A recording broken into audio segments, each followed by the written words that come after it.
The CEO stood at the floor-to-ceiling window, champagne untouched in her hand, watching the city celebrate below. 42 years old, wealth beyond measure, power that made boardrooms tremble, and absolutely no one waiting for her at home. When the office door opened behind her at midnight, Victoria Hale didn't turn around. She already knew what loneliness sounded like. It echoed in empty hallways and unanswered phones. "I've never been anyone's first choice," she said to the darkness. The footsteps stopped. "Neither have I," a quiet voice replied. "If you want to see how two broken people built something beautiful from nothing, stay until the end. Drop a like and comment your city so I can see how far this story travels." The Donovan Industries building stood like a glass monument against the Chicago skyline, its 73 floors gleaming even in the dead of night. On the 68th floor, in an office that cost more per square foot than most people's homes, Victoria Hale stood alone. She'd sent her assistant home hours ago. The celebration in the lobby, complete with champagne fountain and live orchestra, had ended around 10. The board members had congratulated her effusively on the merger, the biggest acquisition in the company's history. $12 billion, 3,000 new employees. Her face would be on the cover of Forbes next month. Now it was just her and the silence. Victoria set down her glass and pressed her palm against the cold window. Somewhere down there, people were going home to families, turning keys in locks where someone waited, calling out, "I'm home," to voices that answered back. She'd built an empire. She had everything except the one thing that mattered. The sound of footsteps in the corridor made her stiffen. Security made rounds, but they knew better than to disturb her. She smoothed her expression into the mask she wore so well, confident, untouchable, in control. The door opened without a knock. "Oh, I'm sorry, Ms. Hale. I didn't realize you were still here." Victoria turned. Daniel Carter stood in the doorway, laptop bag over his shoulder, looking as surprised as she felt. He was one of the project managers from the acquisition team, mid-30s, capable, and notably one of the few people in the building who didn't treat her like she might bite. "Working late?" she asked, her voice cooler than she intended. "Could ask you the same thing." He hesitated, then stepped inside, letting the door close behind him. "Though I guess you have more reason to celebrate than most of us." "Do I?" The question came out sharper than she meant it to. Daniel's eyebrows rose slightly, but he didn't retreat. Instead, he studied her with a directness that made her uncomfortable. "You don't sound particularly celebratory," he observed. Victoria laughed, a brittle sound that surprised them both. "What gave it away?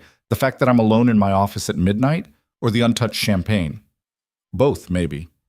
Daniel set his laptop bag down on one of the chairs.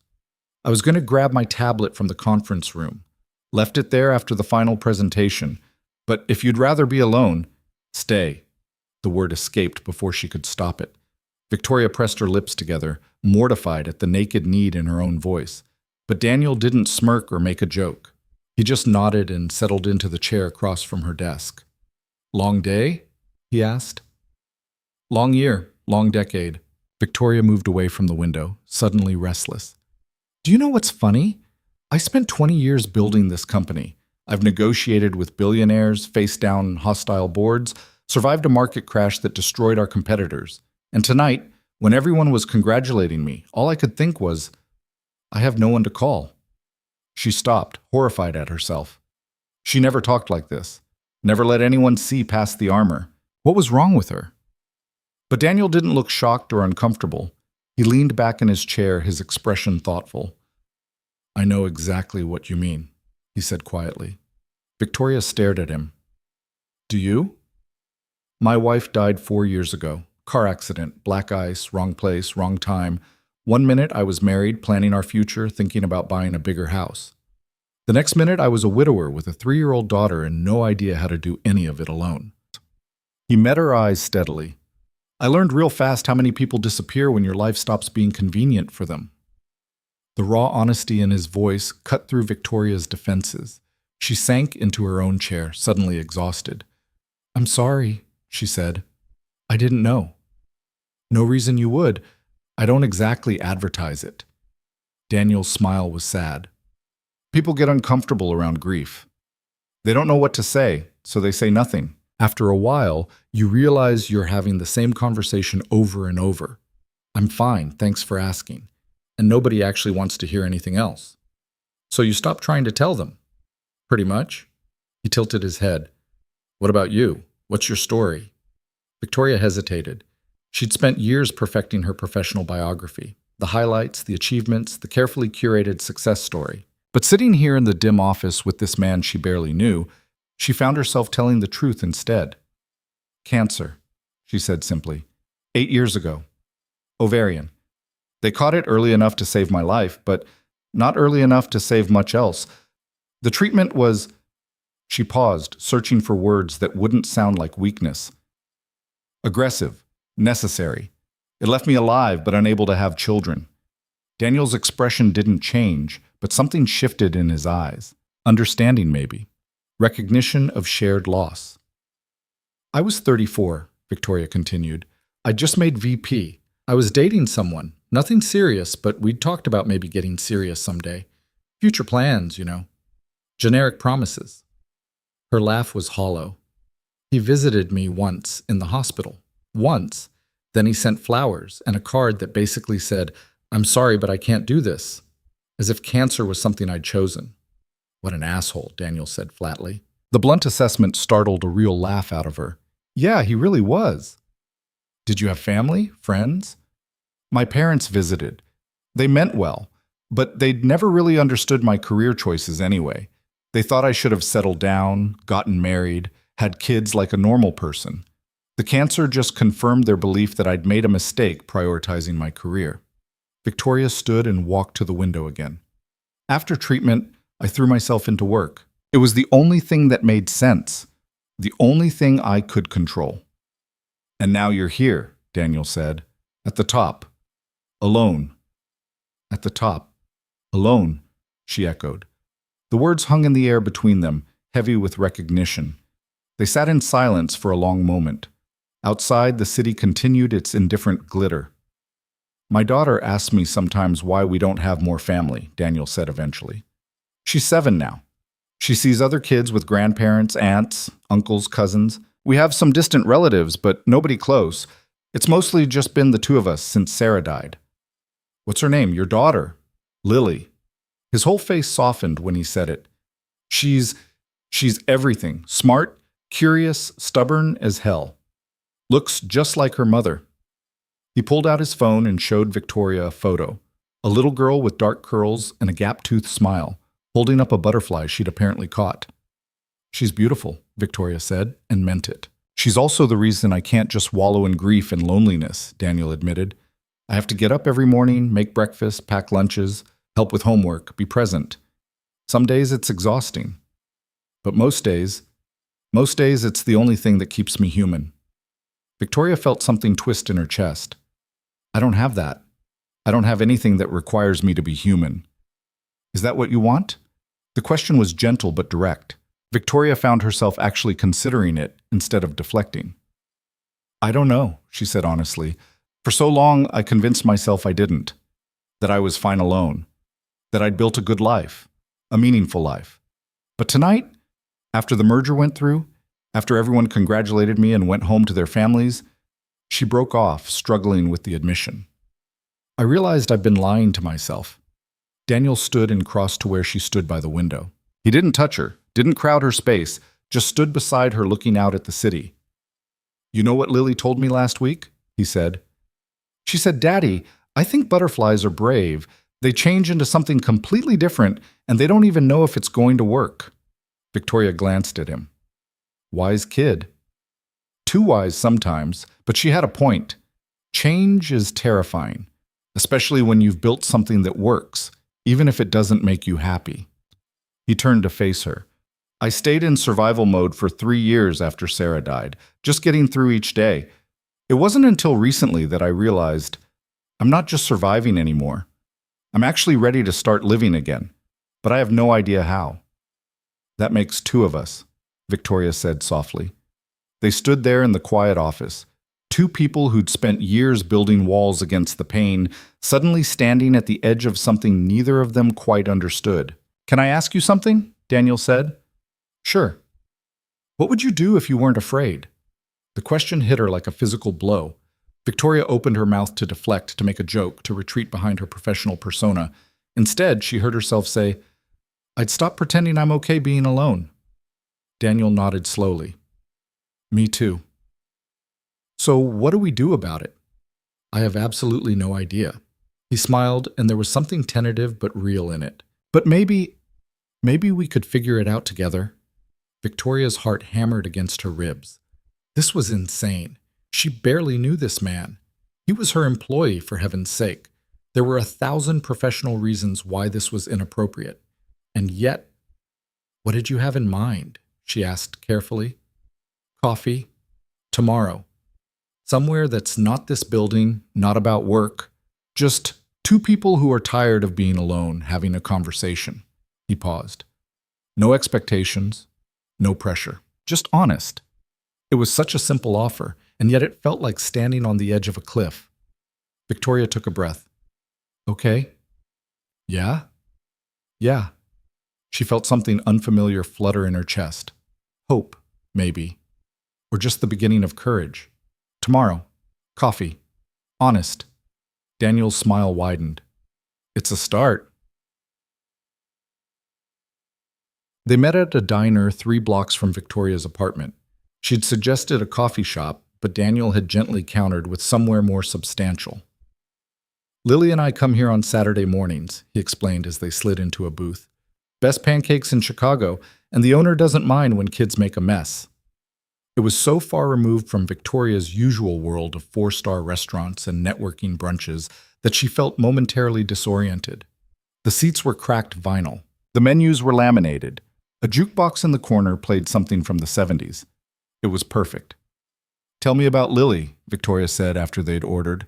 Pancakes for him, an omelet for her. Daniel's whole demeanor changed when he talked about his daughter. The professional reserve melted away, replaced by pure parental devotion. "She's in 2nd grade now. Her teacher says she reads at a 5th grade level, which doesn't surprise me. She's been obsessed with books since she could hold them. Right now she's on a nature kick. Everything's about animals and insects and how ecosystems work." He laughed. "Last week she lectured me for 20 minutes about the importance of bees. I now know more about pollination than I ever thought possible." "She sounds extraordinary," Victoria said. "She is. She's also stubborn, dramatic, and has opinions about everything from what vegetables are acceptable to whether math homework should be illegal." His expression grew more serious. "She's had to grow up faster than she should have. Losing her mom so young, she doesn't remember Sarah very well, which breaks my heart. But she's also incredibly resilient, empathetic. She notices when people are sad." The food arrived and they ate in comfortable silence for a moment. "Do you want to talk about Sarah?" Victoria asked carefully. "Or is that—" "No, it's okay." Daniel set down his fork. "I spent a long time not talking about her because it hurt too much. But I've realized that hurt is just love with nowhere to go. And Sarah, she was worth loving. Still is, in a way." "Tell me about her." So he did. He told Victoria about meeting Sarah in college, about their terrible first date where he'd gotten food poisoning and she'd spent the evening taking care of him, about their small wedding in her parents' backyard, about late nights planning their future, about Sarah's terrible singing voice and her inexplicable love of terrible puns. "She would have liked you," Daniel said eventually. "She always said I was too serious, that I needed people in my life who could match me intellectually, but also weren't afraid to call me on my bullshit." "I'm good at calling people on their bullshit," Victoria said dryly. "Comes with the CEO territory." "I've noticed." He smiled. "Your turn. Tell me about your life before everything." So Victoria found herself talking about things she never discussed.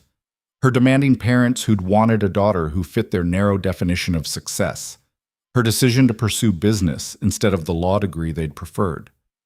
The slow realization that she was better at building companies than building relationships. "I had friends in college," she said. "Good friends. But after graduation, everyone scattered. Careers, marriages, kids, life pulled us in different directions. I tried to keep up, but I was working 80-hour weeks, traveling constantly. Eventually the invitation stopped coming, and I told myself it was fine, that I'd chosen my path." "But you didn't choose cancer," Daniel said quietly. "No, that chose me." Victoria looked down at her coffee. And it took whatever illusion I had left that I could have both, the career and the personal life. After treatment, I was so focused on just surviving, on proving I could still do my job, that I didn't even try anymore. Do you regret it? She considered the question seriously. I regret the loneliness, but I don't regret what I built. The company gives jobs to 15,000 people. We've pioneered environmental initiatives that actually matter. I'm proud of that. You should be, but it's not enough anymore. The admission felt like dropping a weight she'd been carrying for years. It used to be, or I convinced myself it was. But somewhere along the way, I stopped just surviving and started wondering, what am I surviving for? Daniel reached across the table and covered her hand with his. The gesture was simple, uncomplicated. Victoria felt her throat tighten. I think, he said softly, that you've been surviving long enough. Maybe it's time to start living. I don't know how. Neither do I. But maybe we can learn together. They stayed at the diner for 3 hours, talking about everything and nothing. Daniel told her about the challenges of single parenthood, about the guilt of working full-time while trying to be present for Lily. Victoria talked about the isolation of leadership, about making decisions that affected thousands of lives while having no one to share her own uncertainties with. When they finally left, the sun was setting. They walked slowly through the nearby park, the conversation flowing as easily as breathing. Can I ask you something personal? Victoria said. Haven't we been doing that for hours? She smiled. More personal, then. Have you dated since Sarah? Daniel was quiet for a moment. Tried to, a couple times. Well-meaning friends set me up. I went through the motions, but it always felt wrong, like I was trying to recreate something instead of creating something new. He glanced at her. What about you? A few times. Mostly disasters. There was one guy last year, another CEO, introduced by mutual board members. We had dinner twice.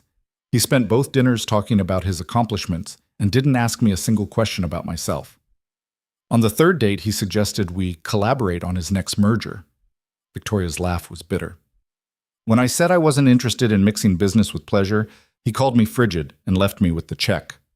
Jesus. The worst part, I wasn't even surprised. That's the world I live in. Everything's transactional. Everyone wants something. I don't want anything from you, Daniel said quietly. Except maybe this. Honest conversations with someone who understands what it's like to be lonely in a room full of people. They stopped walking. The park was nearly empty now, just a few joggers and a couple throwing a frisbee for their dog. I want that too, Victoria admitted, but I'm scared. Of what? Of hoping. The words came out raw, of letting myself want something and then having it taken away. Again. Daniel turned to face her fully. I can't promise nothing will hurt. Life doesn't work that way. But I can promise I won't disappear. I won't decide you're too complicated or too damaged or too anything, because I'm all those things too. We're a mess, Victoria said. Yeah, but maybe we can be a mess together. She looked at him, really looked at him, at the lines around his eyes from grief and laughter, at the quiet strength in his shoulders from years of carrying everything alone, at the tentative hope in his expression that probably mirrored her own. Okay, she said. Okay? Let's be a mess together. Daniel's smile was like sunrise. Want to walk some more? Actually, Victoria hesitated, then took the leap. Would you want to come back to my place? I could make dinner, or we could order in. I'd like to keep talking. If you want. I'd like that. He checked his phone. Let me just text my neighbor. She's watching Lily tonight. I told her I might be late. You have good neighbors. The best. Mrs. Chen lives across the hall. She's in her 70s, lost her husband a few years back. She and Lily have basically adopted each other. I don't know what I'd do without her. They walked back to Victoria's building, a luxury high-rise in the financial district. The doorman greeted her by name, barely glancing at Daniel. The elevator was mirrored and silent. I should warn you, Victoria said as they rode up to the 42nd floor. My apartment it's not very lived in. What does that mean? You'll see. When she opened the door, Daniel understood. The apartment was stunning, floor-to-ceiling windows, designer furniture, artwork that probably cost more than his annual salary. It was also utterly sterile, no personal photographs, no knickknacks or clutter, no signs that anyone actually lived there. Wow, he said carefully. I know, it's like a hotel room, right? Victoria moved through the space, suddenly seeing it through his eyes. I bought it after the cancer. I told myself I was starting fresh, new apartment, new life, but I never actually made it mine. Why not? She shrugged helplessly. I don't know, maybe because making it mine would mean admitting I was planning to be alone. But Daniel walked to the windows, looking out at the city spread below them. The view is incredible. It's the same view I had from my office last night, when you found me. He turned back to her. Do you like it here? No one had ever asked her that. Victoria considered the question seriously. No, she admitted. I hate it. It's beautiful and expensive and completely wrong. But I didn't know what else to do. How to make a home when you're just one person. You don't have to be just one person anymore, Daniel said softly. The words hung in the air between them, full of possibility and promise and terrifying hope. Victoria crossed to where he stood. I haven't done this in a long time. Done what? Let someone in. Me neither. He reached out slowly, giving her time to pull away. When she didn't, he cupped her face gently.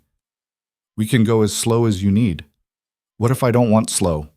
Then we won't be slow. She kissed him.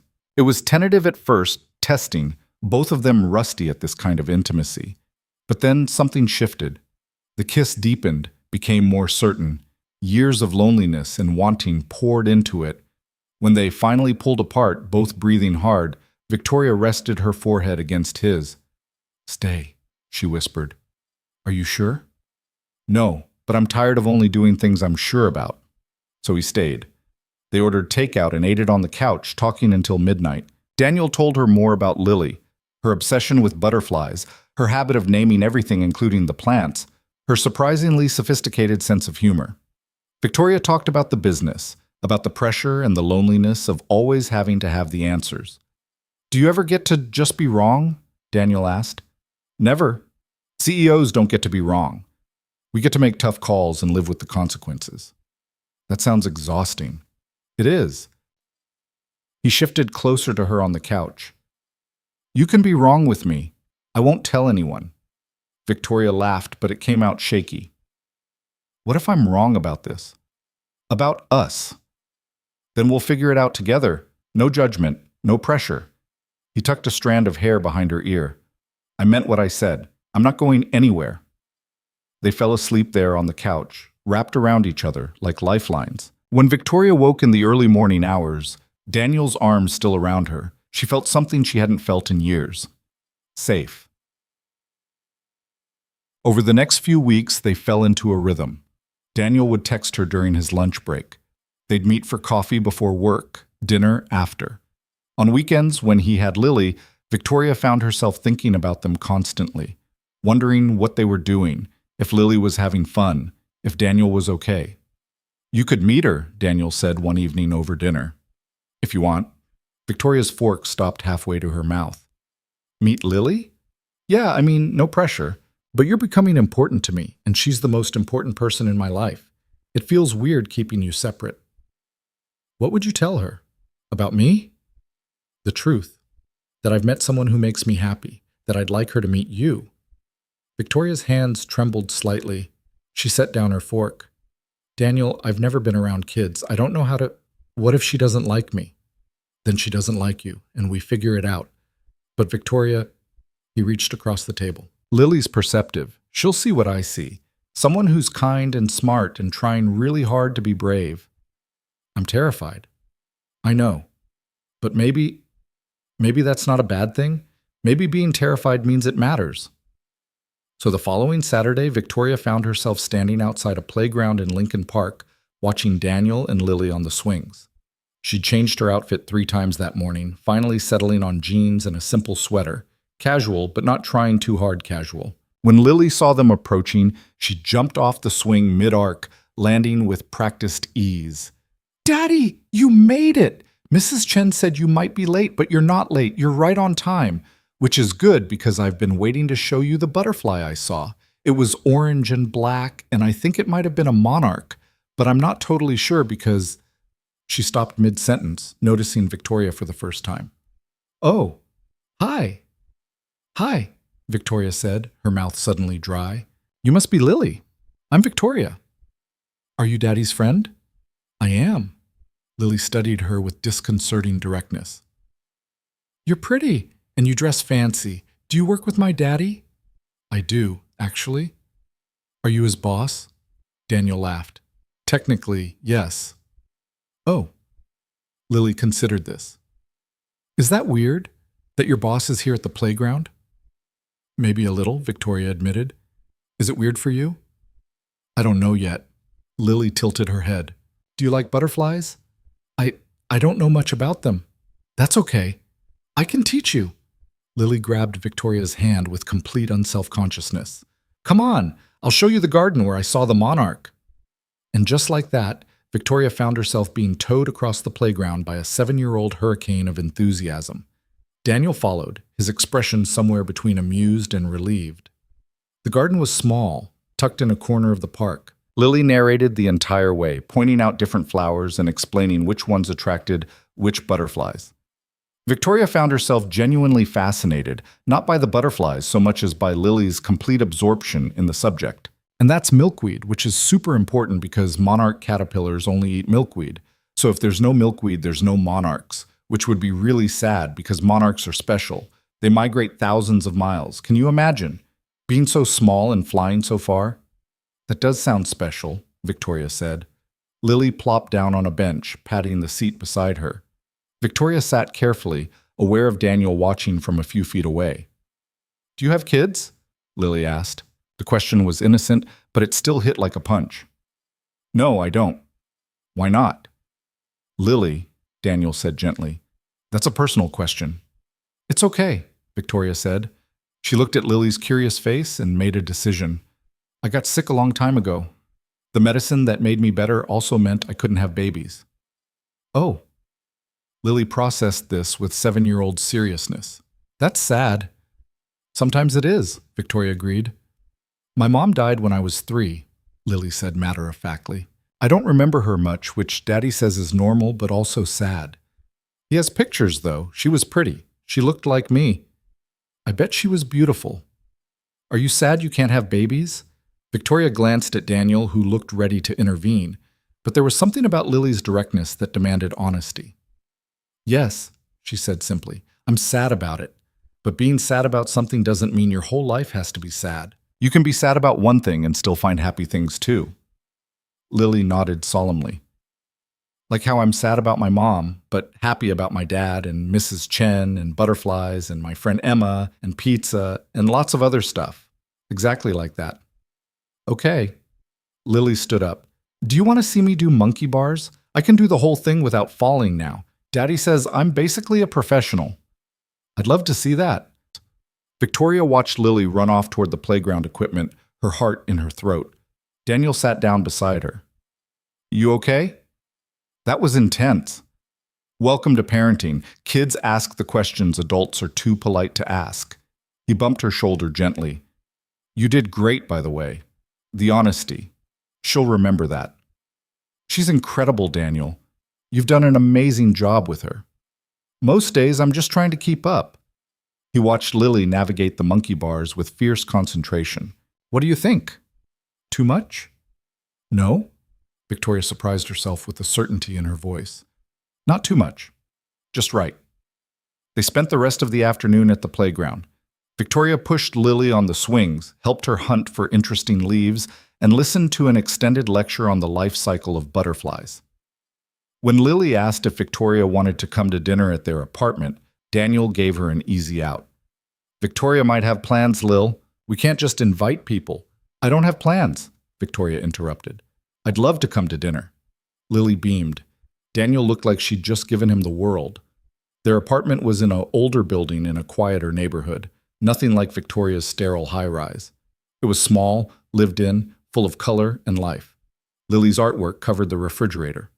Books spilled off shelves. A battered couch faced a TV that had definitely seen better days. It was the most welcoming place Victoria had ever been. Sorry about the mess, Daniel said, hastily clearing magazines off the counter. Don't apologize. It's perfect. Dinner was spaghetti with sauce from a jar, garlic bread from the freezer, and a salad that Lily helped make with more enthusiasm than skill. It was simple and ordinary and absolutely extraordinary. Victoria, do you want to see my room? Lily asked after they'd cleared the plates. If that's okay with your dad. Of course it's okay, come on! Lily's room was an explosion of color and personality. Posters of butterflies and other insects covered one wall. A bookshelf overflowed with everything from picture books to chapter books way above her age level. A science kit sat half-assembled on her desk. This is my favorite place, Lily announced, pointing to a reading nook by the window. Daddy built it for me. It has pillows and lights and everything. It's wonderful, Victoria said, and meant it. Lily pulled out a large book. This is my butterfly journal. I draw every butterfly I see and write down where I saw it and what it was doing. Want to see? They sat together in the reading nook, Lily narrating each entry with detailed enthusiasm. Victoria found herself relaxing, drawn into the little girl's obvious passion. You're really good at drawing, she said, examining a particularly detailed sketch. Thanks. Daddy says I get it from my mom. She was an artist. Lily turned the page. Do you have any hobbies? Work, mostly, Victoria admitted. That's not a hobby. That's a job. You're right. I guess I haven't had hobbies in a long time. That's sad, Lily said with her characteristic bluntness. Everyone should have hobbies. They make life more interesting. She brightened. Hey, you could learn about butterflies. Then we could look for them together. I'd like that, Victoria said softly. When Daniel came to get them for dessert, ice cream, Lily's choice, he found them still in the reading nook, Lily explaining the difference between moths and butterflies with professorial seriousness. Later, after Lily had gone to bed, Daniel and Victoria sat on the couch with glasses of wine. She likes you, Daniel said. How can you tell? She showed you her journal. She doesn't show that to everyone. And she invited you to go butterfly watching, which is basically Lily's highest honor. Victoria set down her glass, her hand shaking slightly. Daniel, I don't know how to do this. Do what? This. Be part of something. I've been alone for so long. What if I mess it up? What if I let you down? What if... He kissed her, gentle and sure. When he pulled back, his eyes were steady on hers. What if you don't? He said softly. What if you're exactly what we need? What if we're exactly what you need? I'm scared. Me too. But I'm more scared of not trying, of being safe and alone instead of risking something real. He took her hand. You don't have to be perfect, Victoria. You just have to be here. I want to be here, she whispered. I want this. Both of you. I don't want to hurt her. Or you. Then don't run. That's all I ask. If it gets hard or scary or overwhelming, talk to me, but don't run. I won't run, Victoria promised. They sat in comfortable silence, Victoria's head on Daniel's shoulder, both of them thinking about the future they were building one careful moment at a time. From down the hall, Lily called out, Daddy, can Victoria come to my school presentation next week? We're doing reports on insects and I'm doing butterflies, obviously, and I think she'd like it. Daniel and Victoria looked at each other. What do you think? He asked quietly. Victoria thought about her calendar, packed with meetings and obligations, about the perfectly ordered life she'd built that left no room for spontaneity or butterfly reports, or 7-year-old girls who asked hard questions and gave honest answers. Tell her yes, Victoria said. I'll be there. And when Daniel called back confirmation to Lily, Victoria felt something shift inside her. The walls she'd spent years building weren't crumbling, they were opening, making room for something she'd stopped believing was possible. A family. The school auditorium smelled like floor polish and anxiety. Victoria sat in the third row, surrounded by parents who all seemed to know each other, their easy chatter making her hyper-aware of her own outsider status. She'd left a board meeting early for this, her assistant's shocked expression still fresh in her mind. You're leaving? But the investors from Tokyo will have to wait, Victoria had said firmly. I have somewhere more important to be. Now, watching the stage crew set up a microphone that kept squealing feedback, she wondered if she'd made a mistake. What was she doing here? She wasn't Lily's parent. She wasn't even officially Daniel's girlfriend. They hadn't labeled what they were doing, this careful dance of getting closer while pretending they weren't terrified. A hand touched her shoulder. Daniel slid into the seat beside her, slightly breathless. Sorry, got held up in a meeting. Did I miss anything? Just technical difficulties. Victoria gestured at the stage where a harried teacher was adjusting the microphone for the third time. How many 7-year-olds are presenting? 12. Lily's going 5th. He squeezed her hand. Thanks for coming. It means a lot to both of us. Before Victoria could respond, the lights dimmed and the presentations began.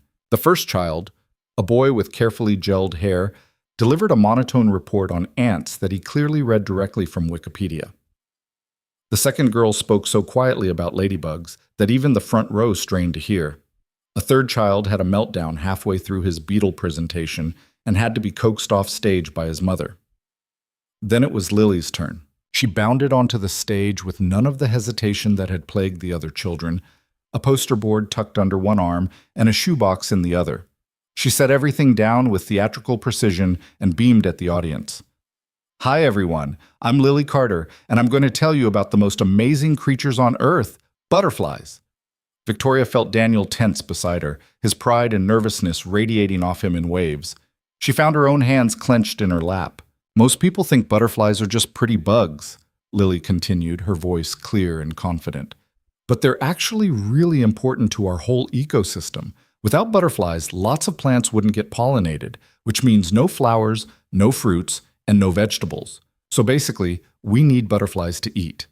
She flipped her poster board around, revealing hand-drawn diagrams of the butterfly life cycle. Butterflies go through something called metamorphosis, which is a fancy word for completely changing form.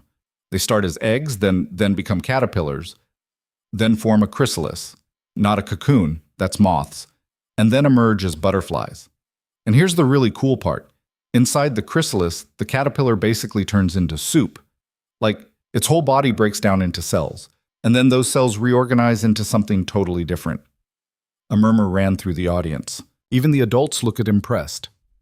I think that's really brave, Lily said, her voice softer now. To change into something completely different and not even know if it's going to work. But butterflies do it anyway. They trust the process. Victoria's throat tightened. Beside her, Daniel made a small sound. Now I'm going to show you something special. Lily picked up the shoebox and opened it carefully. This is a butterfly that I found yesterday. Its wing was damaged and it couldn't fly. My dad helped me research how to help it, and we made a special feeding station with sugar water and fruit. She lifted out a large orange and black butterfly, its wings slightly tattered but whole. The audience gasped collectively. This is a monarch butterfly, Lily explained, holding it gently on her palm. Monarchs are super special because they migrate thousands of miles, all the way from Canada to Mexico. Think about that. This little butterfly that weighs less than a penny flies farther than most of us will ever travel. The butterfly flexed its wings slowly. In the stage lights, the orange seemed to glow. Sometimes people think that if something is damaged or broken, it's not valuable anymore. But that's not true. This butterfly's wing is damaged, but it's still beautiful. It's still important. It still has a purpose. Lily looked directly at Victoria as she said this, a small smile on her face.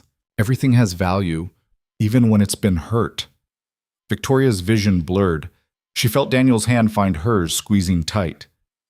So that's what I wanted to share about butterflies, Lily concluded. They're brave, they're important, and they show us that change can be beautiful. Thank you. The applause was thunderous. Lily took a small bow, carefully placed the butterfly back in its box, and practically skipped off stage. She's incredible, Victoria whispered. Yeah. Daniel's voice was rough with emotion. She really is. They found Lily afterward in the hallway, surrounded by classmates asking to see the butterfly again. When she spotted them, her face lit up. Did you see? Did you see how good she did? Her name is Monarch. I know it's not creative, but it fits. And she ate some fruit this morning, and I think her wing is getting stronger. You were amazing, sweetheart. Daniel hugged her tight. So professional. And that part about the chrysalis? Where did you learn that? The library. Mrs. Patterson helped me find the best books. Lily turned to Victoria. Did you like it? Was it good? It was perfect, Victoria managed. You're a natural presenter, better than most of the CEOs I work with. Lily giggled. Really? Really. You were confident, clear, and you told a story instead of just listing facts. That's the mark of a great speaker. Can we go celebrate? Lily bounced on her toes. Can we get ice cream, please? Daniel glanced at Victoria. You probably need to get back to work. Ice cream sounds perfect, Victoria interrupted. I can spare an hour. They ended up at the same diner where Victoria and Daniel had first talked, Lily wedged between them in the booth, her butterfly box on the table where she could keep an eye on it. So what are you going to do with Monarch? Victoria asked, watching the butterfly explore its temporary home. Release her tomorrow. Dad says she needs to be free to migrate, but I'm going to miss her. Lily poked at her sundae thoughtfully. Do you think she'll remember me? Like, when she's in Mexico, do you think she'll remember the girl who helped her? I think, Victoria said carefully, that even if she doesn't remember it the way we remember things, she'll carry something with her. The kindness you showed her, that matters, even if she can't think about it in words. That's a nice way to think about it. Lily took a huge bite of ice cream, ending up with whipped cream on her nose. Victoria, can I ask you something? Of course. Are you and my dad dating? Daniel choked on his coffee. Victoria felt her face heat up. Lily, we talked about this. I know, it's personal, but I'm curious. Lily looked between them with open interest.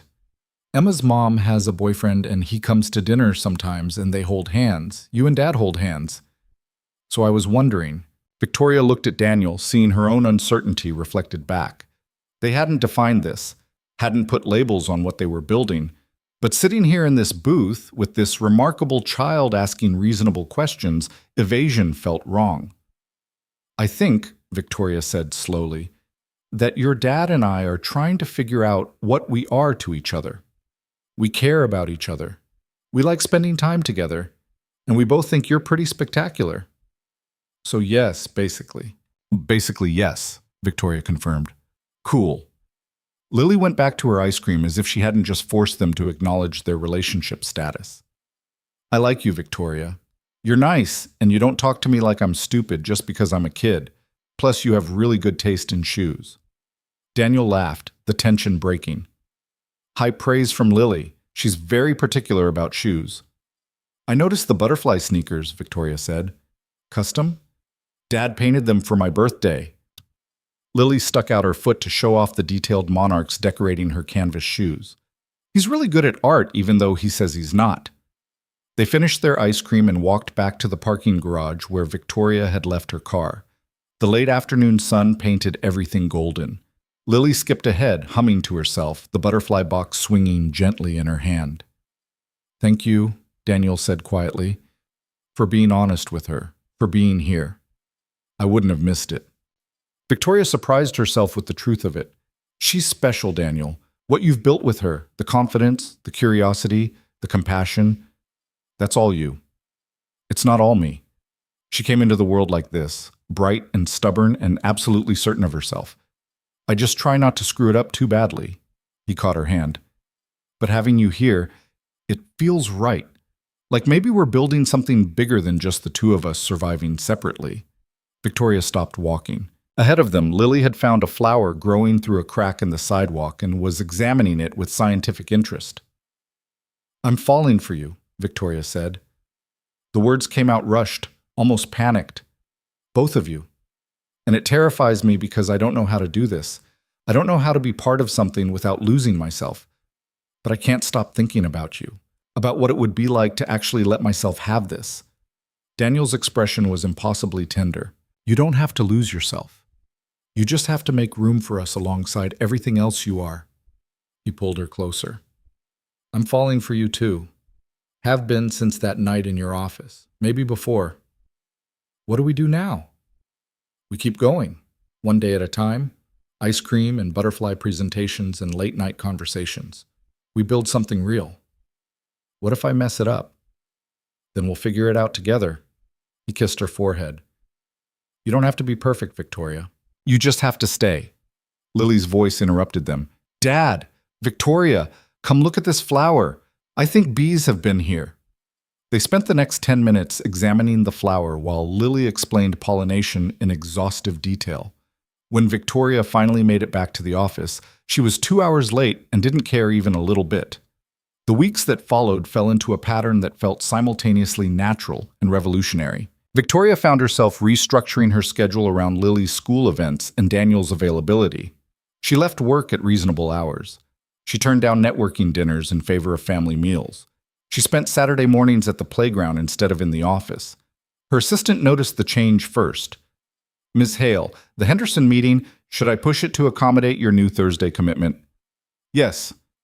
Thursday afternoons are blocked now." "For what, if I may ask?" Victoria smiled. "Life." Her board noticed next. At the quarterly meeting, the chairman raised an eyebrow at her adjusted schedule. "You're delegating more, Victoria. Is everything all right?" "Everything's fine, better than fine. I'm building a more sustainable leadership structure." She met his gaze calmly. "The company doesn't need me to work 80-hour weeks to be successful. It needs me to make good decisions and build strong teams, which I can do in 50 hours just as well." "This is quite a departure from your usual approach." "Yes," Victoria agreed. "It is." What she didn't say was how much lighter she felt. How for the first time in years she woke up looking forward to the day instead of just preparing to survive it. How she'd discovered that success meant nothing without someone to share it with. One Thursday afternoon, sitting in the diner that had become their unofficial meeting spot, Daniel brought up something that had been hovering unspoken between them. "Lily asked me this morning if you're going to live with us." Victoria's coffee cup stopped halfway to her mouth. "What did you tell her?" "That I didn't know. That it's something you and I would need to talk about when the time was right." He paused. "She said she hopes you do. That the apartment feels happier when you're there." "It's only been 2 months. I know. I'm not asking, just telling you what she said." But the seed was planted. Victoria found herself thinking about it constantly. Her sterile apartment felt even more empty now. She'd started keeping a change of clothes at Daniel's place, a toothbrush, little pieces of her life migrating across the city. "What do you want?" she asked. Daniel set down his cup. "Honestly, I want to wake up next to you every morning. I want to have breakfast together, all three of us. I want to come home to you. I want to build a life that's ours, not just mine with you visiting." He reached across the table. "But I know it's fast. I know you need to be sure." "I am sure," Victoria said, surprising herself. "About you, about Lily, about this. I've never been more sure of anything." "Yeah?" "Yeah. But my apartment is wrong for you. You said so yourself. And your apartment is too small for 3 people. So we find something new, something that's ours from the beginning." Daniel's eyes were bright with possibility. "A place we choose together, that we make into a home together." Victoria felt her heart racing. "You're serious?" "Completely serious, unless... Is this too fast? Too much?" She thought about her apartment, about walking into its silence night after night. Then she thought about Daniel's crowded, lived-in space, about Lily's laughter echoing off the walls, about waking up to find them both there, real and present, and hers. "It's not too fast," she said. "It's exactly right." They told Lily that weekend over breakfast. She processed the information with her characteristic directness.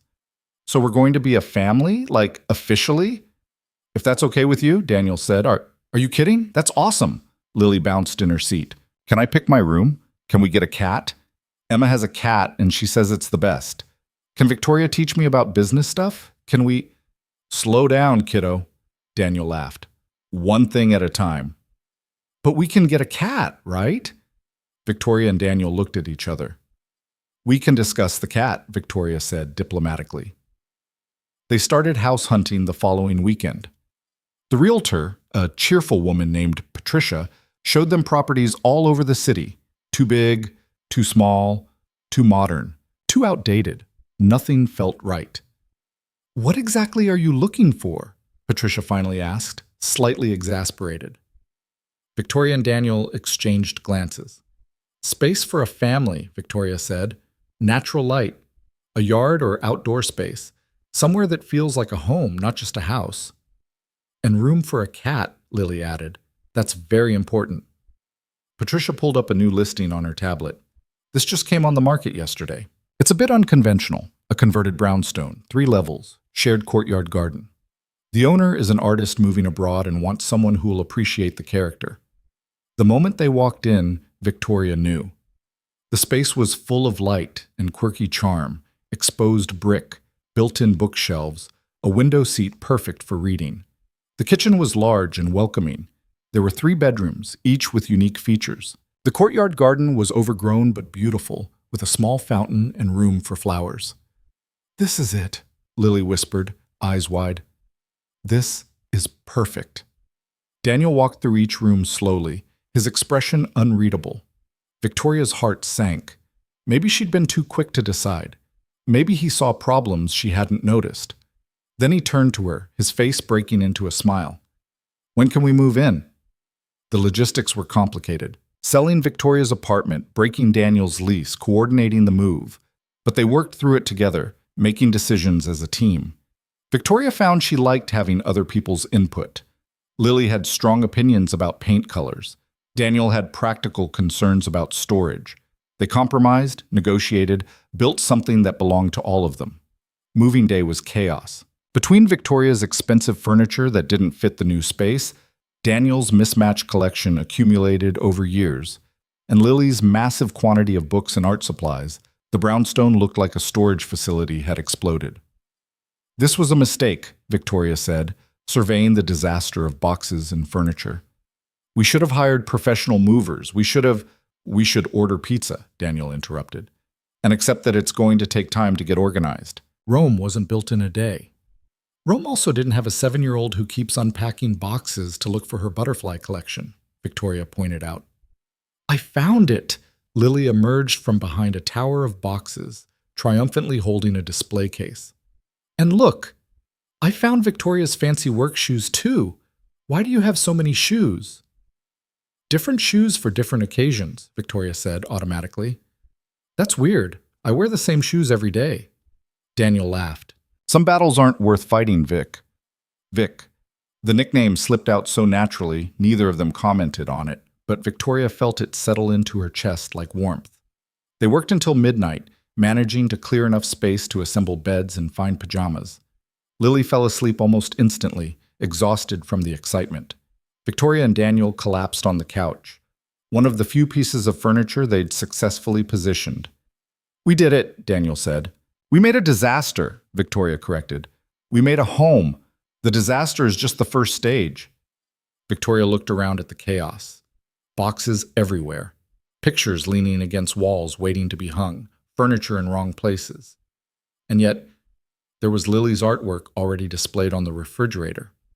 Daniel's coffee maker set up in the kitchen, her books mingling with his on the built-in shelves. "I love it," she said softly. "Even the disaster parts." "Me too." Daniel pulled her closer. "This is real, isn't it? This is actually happening." "It's happening." They sat in comfortable silence, too tired to move, too happy to sleep. Outside, the city hummed its endless song. Inside, they were building something new. The next morning, Victoria woke to the smell of coffee and the sound of voices. She followed them downstairs to find Daniel and Lily in the kitchen, both still in pajamas, attempting to make pancakes. "I think you need more flour," Lily was saying seriously. "It's too runny." "More flour, got it." "Victoria, you're up. We're making breakfast." "I can see that." Victoria surveyed the flour-dusted kitchen with amusement. "Need help?" "We got it under control," Daniel assured her, just as Lily knocked over the milk. 45 minutes later, they sat at their new dining table eating slightly burnt pancakes and laughing about the morning's disasters. Victoria couldn't remember the last time she'd laughed this much, or felt this light. "We should establish family traditions," Lily announced. "Emma's family has pancake Sundays and game nights and special birthday celebrations." "What kind of traditions do you want?" Victoria asked. "Pancake Sundays, definitely, even if they're burnt, and maybe—" Lily looked thoughtful. "Maybe we could have a thing where once a month we each pick a new thing to try? Like a new restaurant or a new park or a new activity?" "That's a great idea," Daniel said. "Adventure days." "And we need a family motto," Lily continued. "Something that represents us." "Like what?" Victoria was charmed by Lily's seriousness. "I don't know yet. I have to think about it." Lily swirled her fork through syrup. But something about change being okay, about being brave, about choosing each other. Victoria met Daniel's eyes across the table. In them she saw the same wonder she felt, that they'd somehow stumbled into this beautiful, chaotic, perfect thing. How about this? Victoria offered. We choose each other every day. That's good, Lily approved. Simple but meaningful. I like it.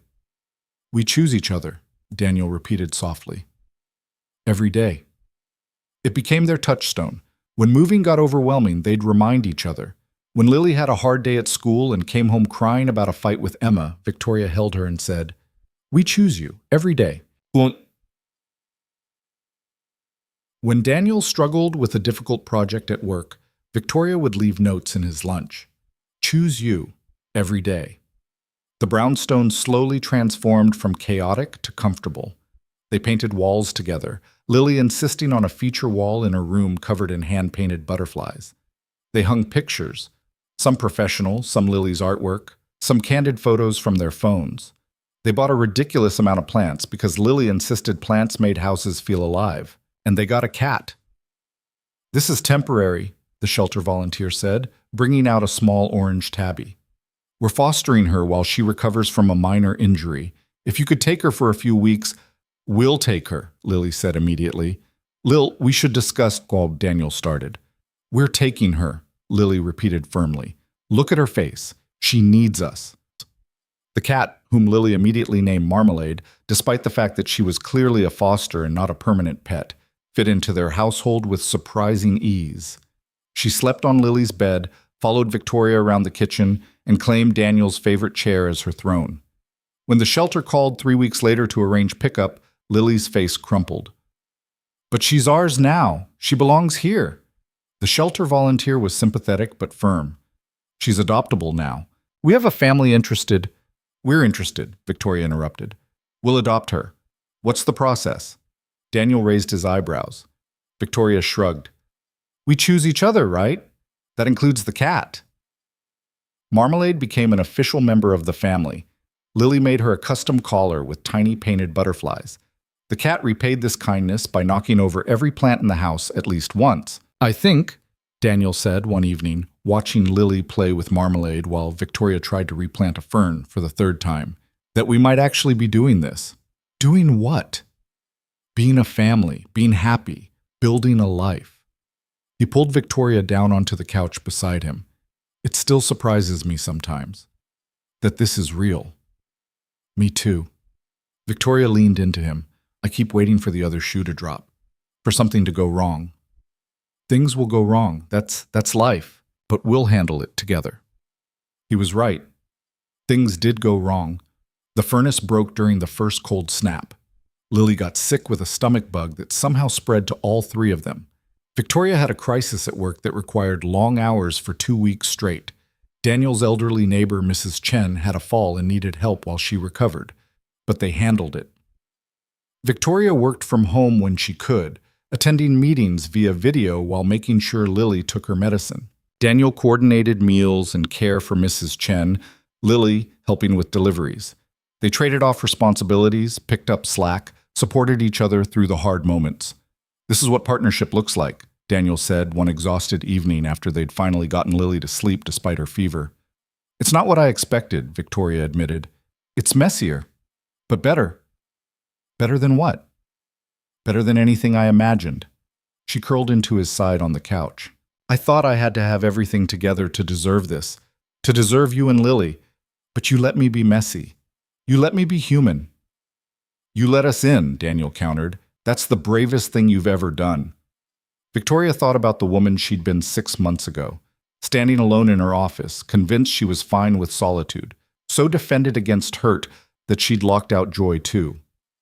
I was so scared, she said quietly. That night you found me in the office. I'd convinced myself I was okay being alone, that I'd built enough success to compensate for everything else. But you asked me what I'd do if I wasn't afraid, and I couldn't stop thinking about it. What would you have done if I hadn't shown up that night?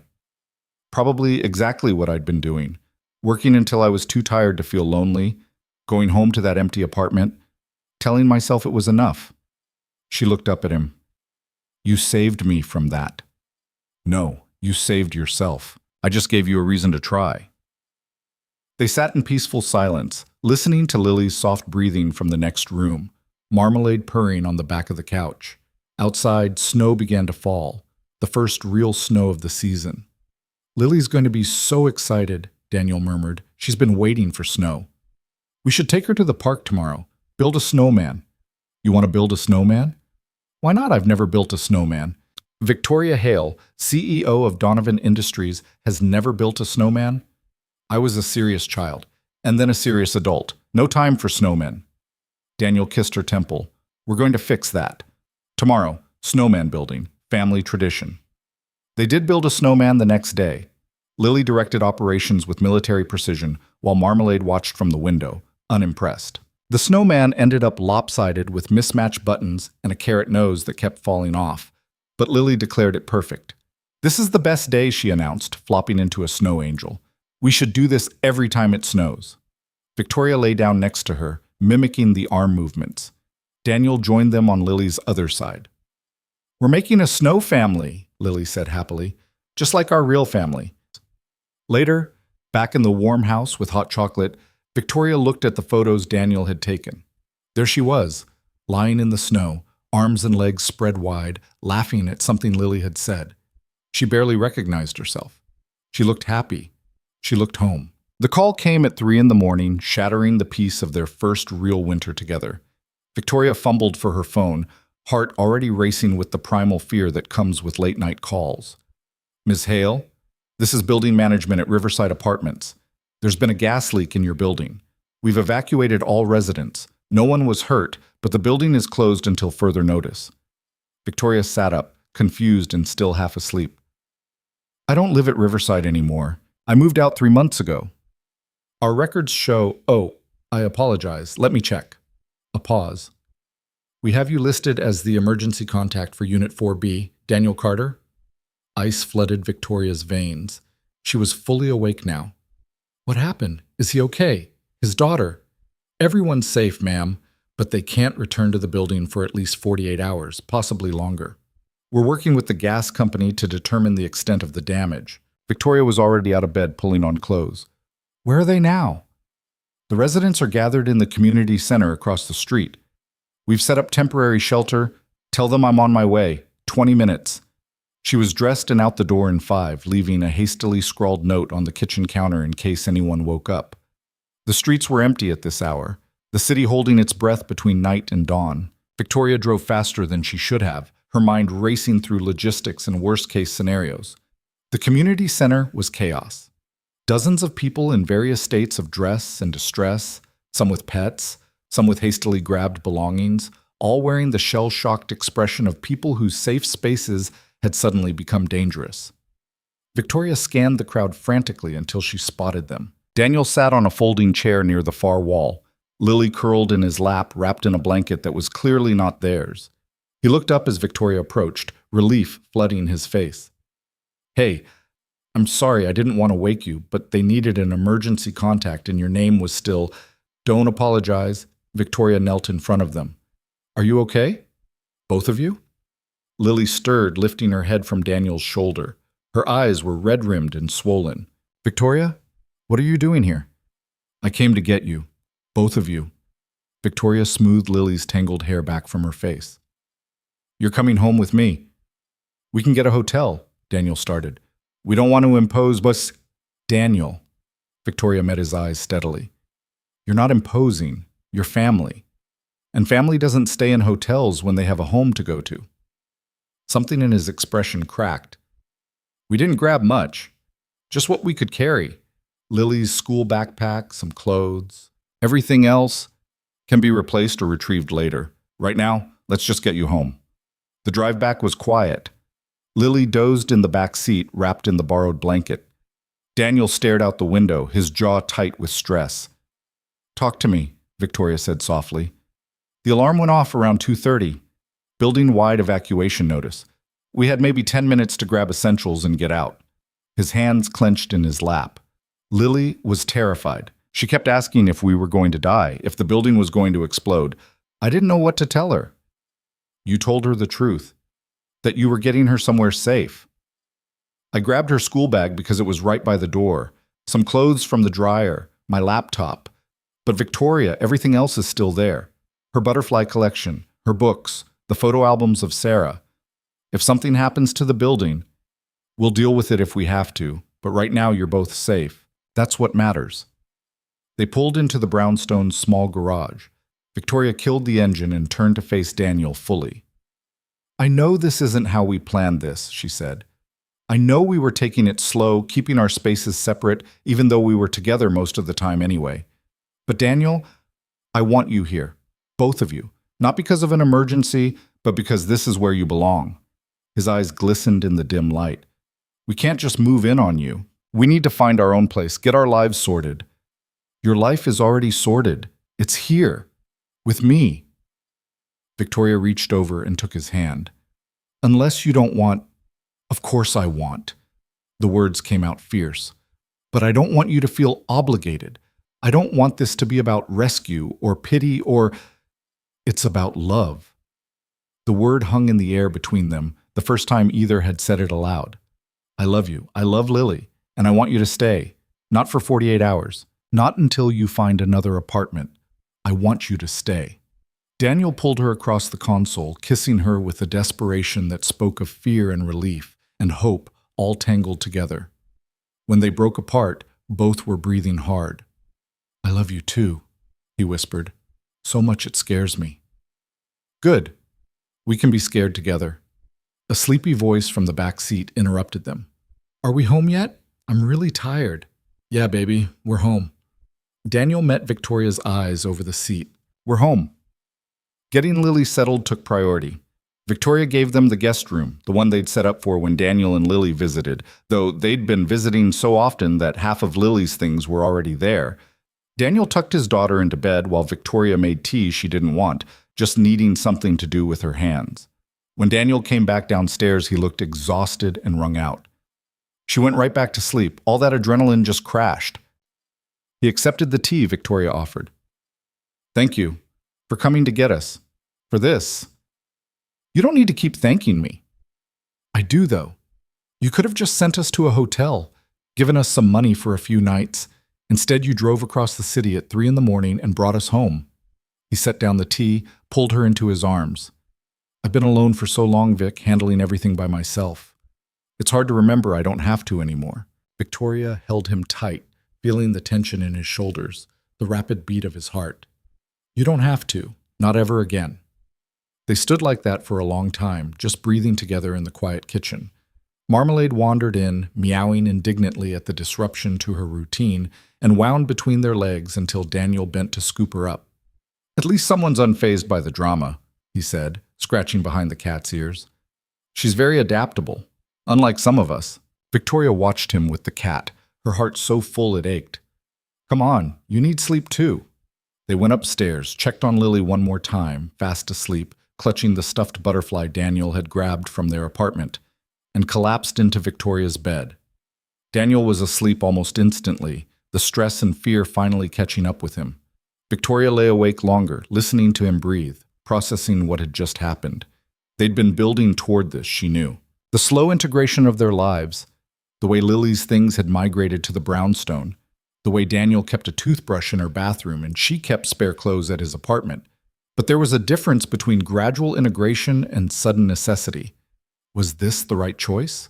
Was she ready for this? The questions circled in her mind like birds that wouldn't land.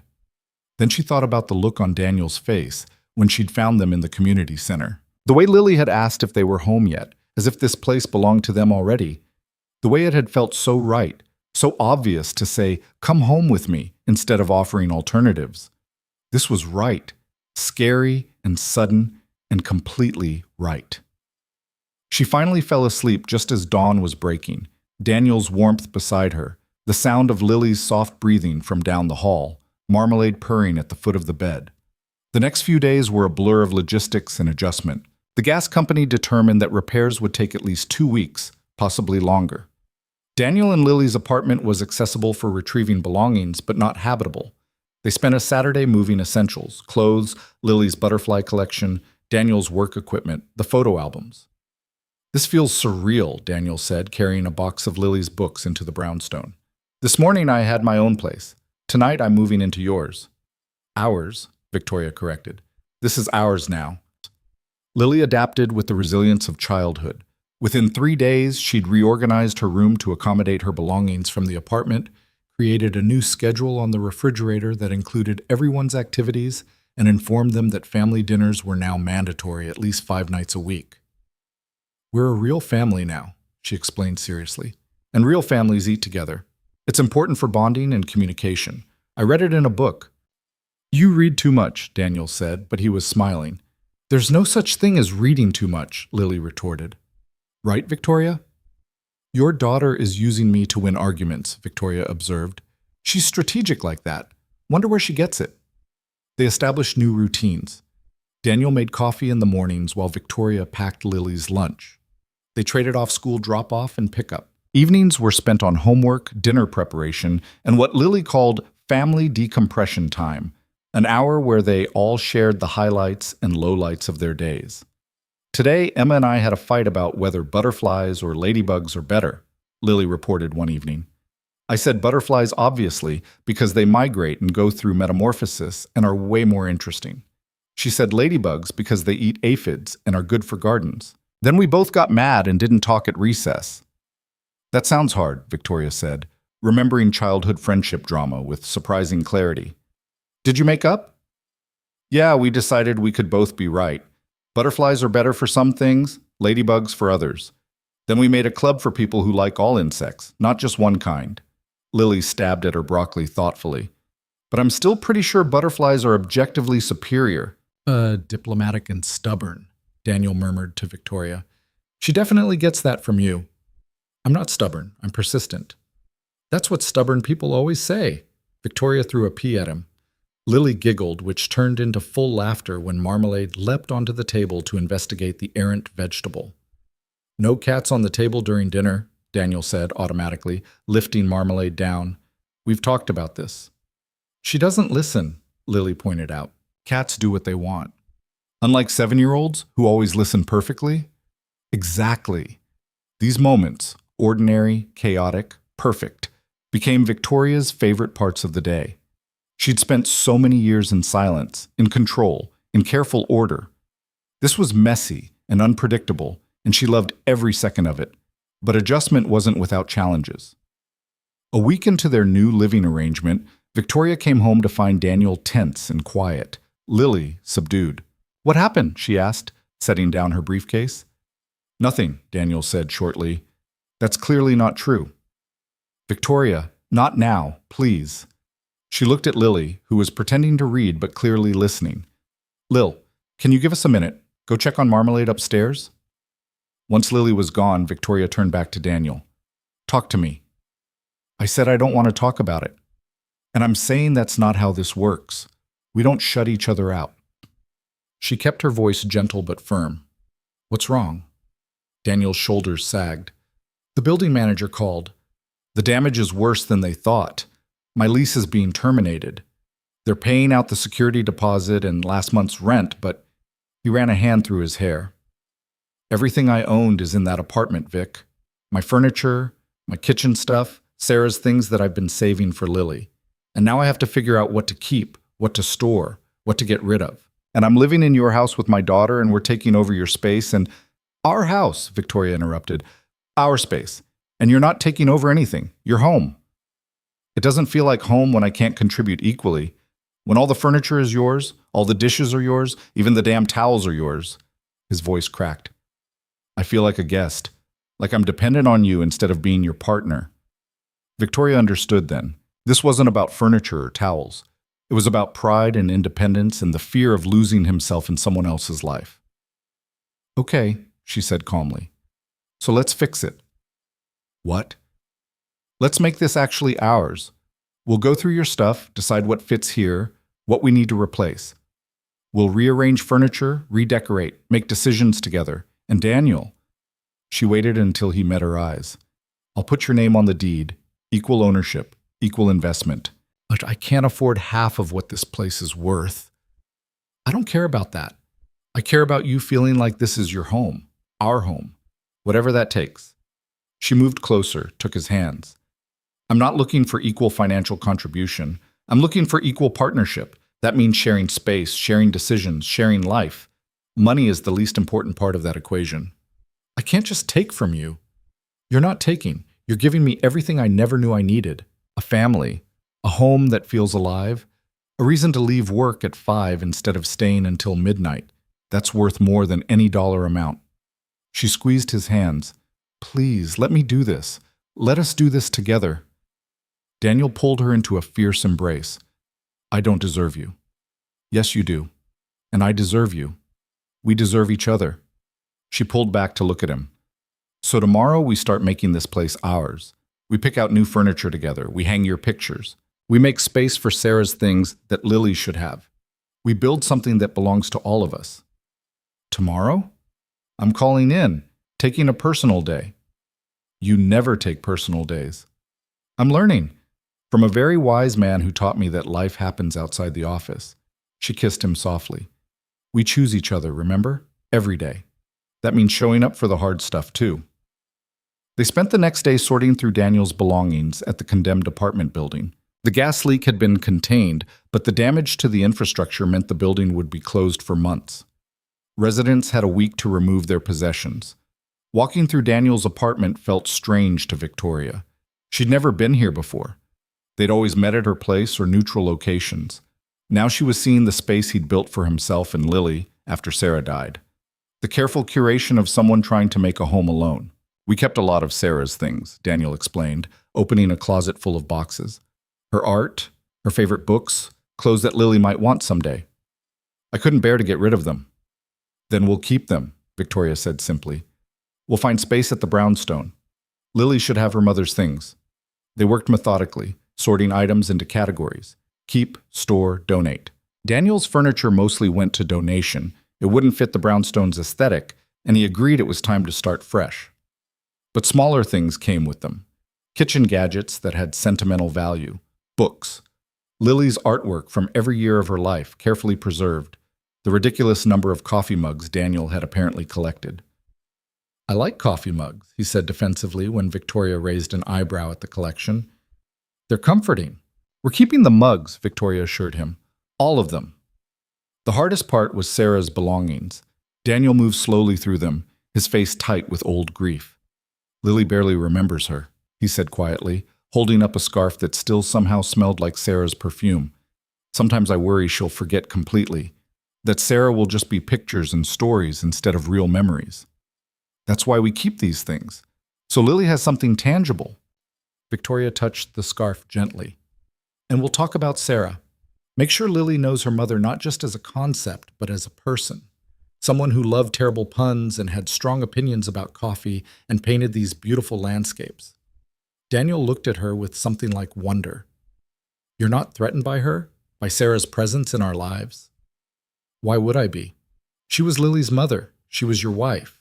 She's part of your story, which makes her part of our story too. Victoria took the scarf from him, folded it carefully. Love doesn't run out, Daniel. You loving Sarah doesn't mean you love me less. And keeping her memory alive doesn't diminish what we're building. He kissed her then, soft and grateful. Have I mentioned lately that I love you?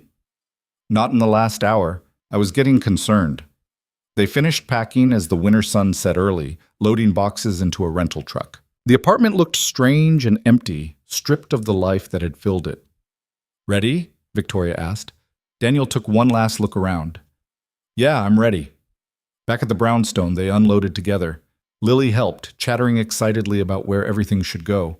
They worked late into the evening, finding homes for Daniel's possessions alongside Victoria's. A vintage poster he'd bought in college went on the living room wall. Sarah's paintings were given place of honor in Lily's room in the hallway. The coffee mug collection filled an entire cabinet. It looks different, Lily observed, surveying the changes. It looks like all of us now. She was right. The brownstone had transformed from Victoria's carefully curated space into something warmer, more chaotic, undeniably theirs. That night, after Lily was asleep, Victoria and Daniel sat in the living room with wine, exhausted and satisfied. I have something for you, Victoria said, pulling out an envelope. I meant to do this more formally, but here. Daniel opened it, pulled out official-looking documents. His eyes widened as he read. Victoria, this is... You added me to the deed. Equal ownership. I told you I would. This is a huge financial commitment. If something goes wrong, then we'll figure it out. But I don't think anything's going wrong. She took his hand. I want you to feel secure here. I want this to be legally, officially, actually ours. Not mine with you as a guest. Ours. Daniel set down the papers with shaking hands. I don't know what to say. Say you'll stay. Say you'll build a life here with me. Say, her voice wavered. Say this is real and permanent and not just a temporary arrangement until something better comes along. Vic. He cupped her face in his hands. There is nothing better than this. Than you, than Lily, than what we're building together. This is permanent. This is real. This is everything. They made love that night with a new intensity, a new certainty. This wasn't tentative anymore. This wasn't careful. This was commitment and passion and the knowledge that they were building something that would last. Afterward, lying tangled together in the darkness, Daniel said quietly, I want to marry you. Victoria's breath caught. What? I want to marry you. Not now, I know it's too soon, but someday, when we're ready, I want you to know that's where I see this going. That's what I want.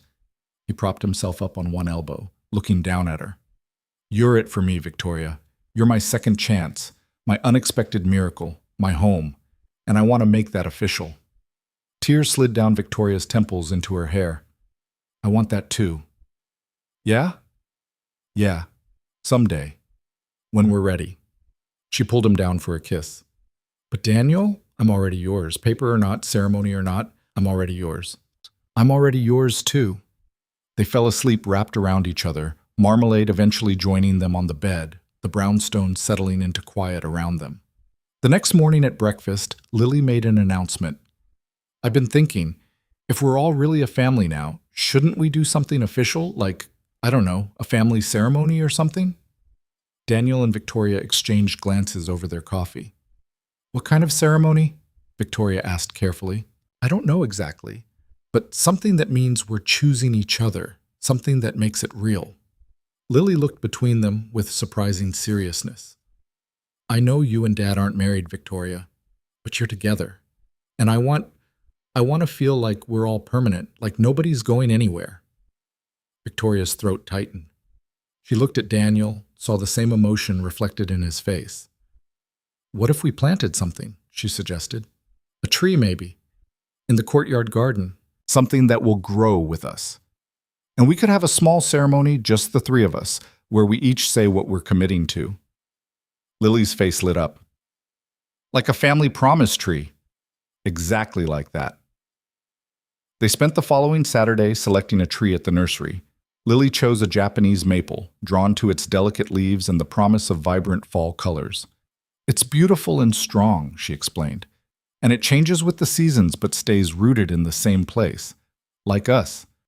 They planted it together in a sunny corner of the courtyard, each taking turns with the shovel. When it was settled and watered, they stood around it holding hands. I'll go first, Lily said. I promise to be a good daughter to both of you, to try hard in school and listen when you talk and not complain too much about vegetables. And I promise to love you and not run away even when things are hard. Daniel went next, his voice rough with emotion. I promise to be present, to show up for both of you every day, in big ways and small ways, to share my life instead of just going through the motions, to let myself be loved, and to love without holding back. Victoria took a shaky breath. I promise to keep choosing you. Every day, even when it's scary. To make space for family alongside work. To be honest instead of hiding behind walls. To build a home that's full of life and love and sometimes chaos, because that's what real families are. They stood in silence for a moment, the weight of their promises settling around them. We're really a family now, Lily said softly. Official and everything. Official and everything, Victoria agreed.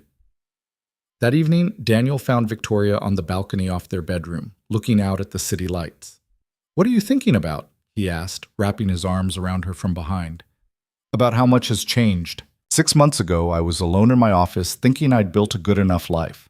Now I'm here, with you and Lily and a cat and a family promise tree. She leaned back against him. I almost missed this. If you hadn't walked into my office that night, but I did, and you let me stay. You let us both in. He kissed her temple. No more what ifs, Vic. We're here now. That's what matters. She turned in his arms to face him. I'm happy. Actually, genuinely happy. And it still surprises me sometimes. Good surprises or scary surprises? Both. Mostly good. She smiled up at him. Thank you for not giving up on me. For seeing past all my defenses to what I actually wanted. Thank you for being brave enough to want it. He kissed her softly. Come on. Lily wants to play that new board game before bed, and you know she'll guilt us mercilessly if we say no. They went back inside to where Lily was setting up the game on the living room floor, Marmalade investigating the pieces with great interest. This was their life now, game nights and family dinners and planting trees together. It was ordinary and extraordinary all at once. And as Victoria settled onto the floor next to Lily, watching Daniel pretend to be outraged when Marmalade scattered the game pieces, she realized something profound. She hadn't just gained a family. She'd gained herself back. The version of herself who could laugh and play and love without measuring the cost. The version who could be imperfect and still be enough. She'd spent so long surviving. Now, finally, she was living. The board game ended with Lily's victory, Daniel's theatrical protests, and Marmalade claiming the winner's token as her prize. After getting Lily to bed, a process that involved 3 glasses of water, 2 bathroom trips, and a lengthy discussion about whether butterflies dreamed, Victoria and Daniel finally had the house to themselves. She's stalling bedtime more than usual, Daniel observed, collapsing onto the couch. Can you blame her? Everything's changed so fast. Even good change is still change. Victoria settled beside him. She's probably making sure we're still here when she wakes up. Are we doing the right thing? Moving this fast? Are you having doubts? Daniel was quiet for a moment, his expression thoughtful rather than worried. Not doubts exactly, more like awareness of how big this is. A month ago we lived separately. Now we're co-parenting, sharing a home, making life decisions together. That's a lot. It is a lot, Victoria agreed. But it also feels right, doesn't it? It feels perfect. That's what scares me sometimes. Waiting for the other shoe to drop. Victoria understood that fear intimately. She'd been waiting for catastrophe her whole adult life, ever since cancer had taught her that safety was an illusion. But something had shifted in the past few months. She was learning that happiness didn't have to be fragile, that choosing love didn't mean inviting devastation. What if the shoe doesn't drop? She said softly. What if we just get to be happy? Daniel pulled her closer. That would be nice. They sat in comfortable silence, the kind that only comes when 2 people are genuinely at ease with each other.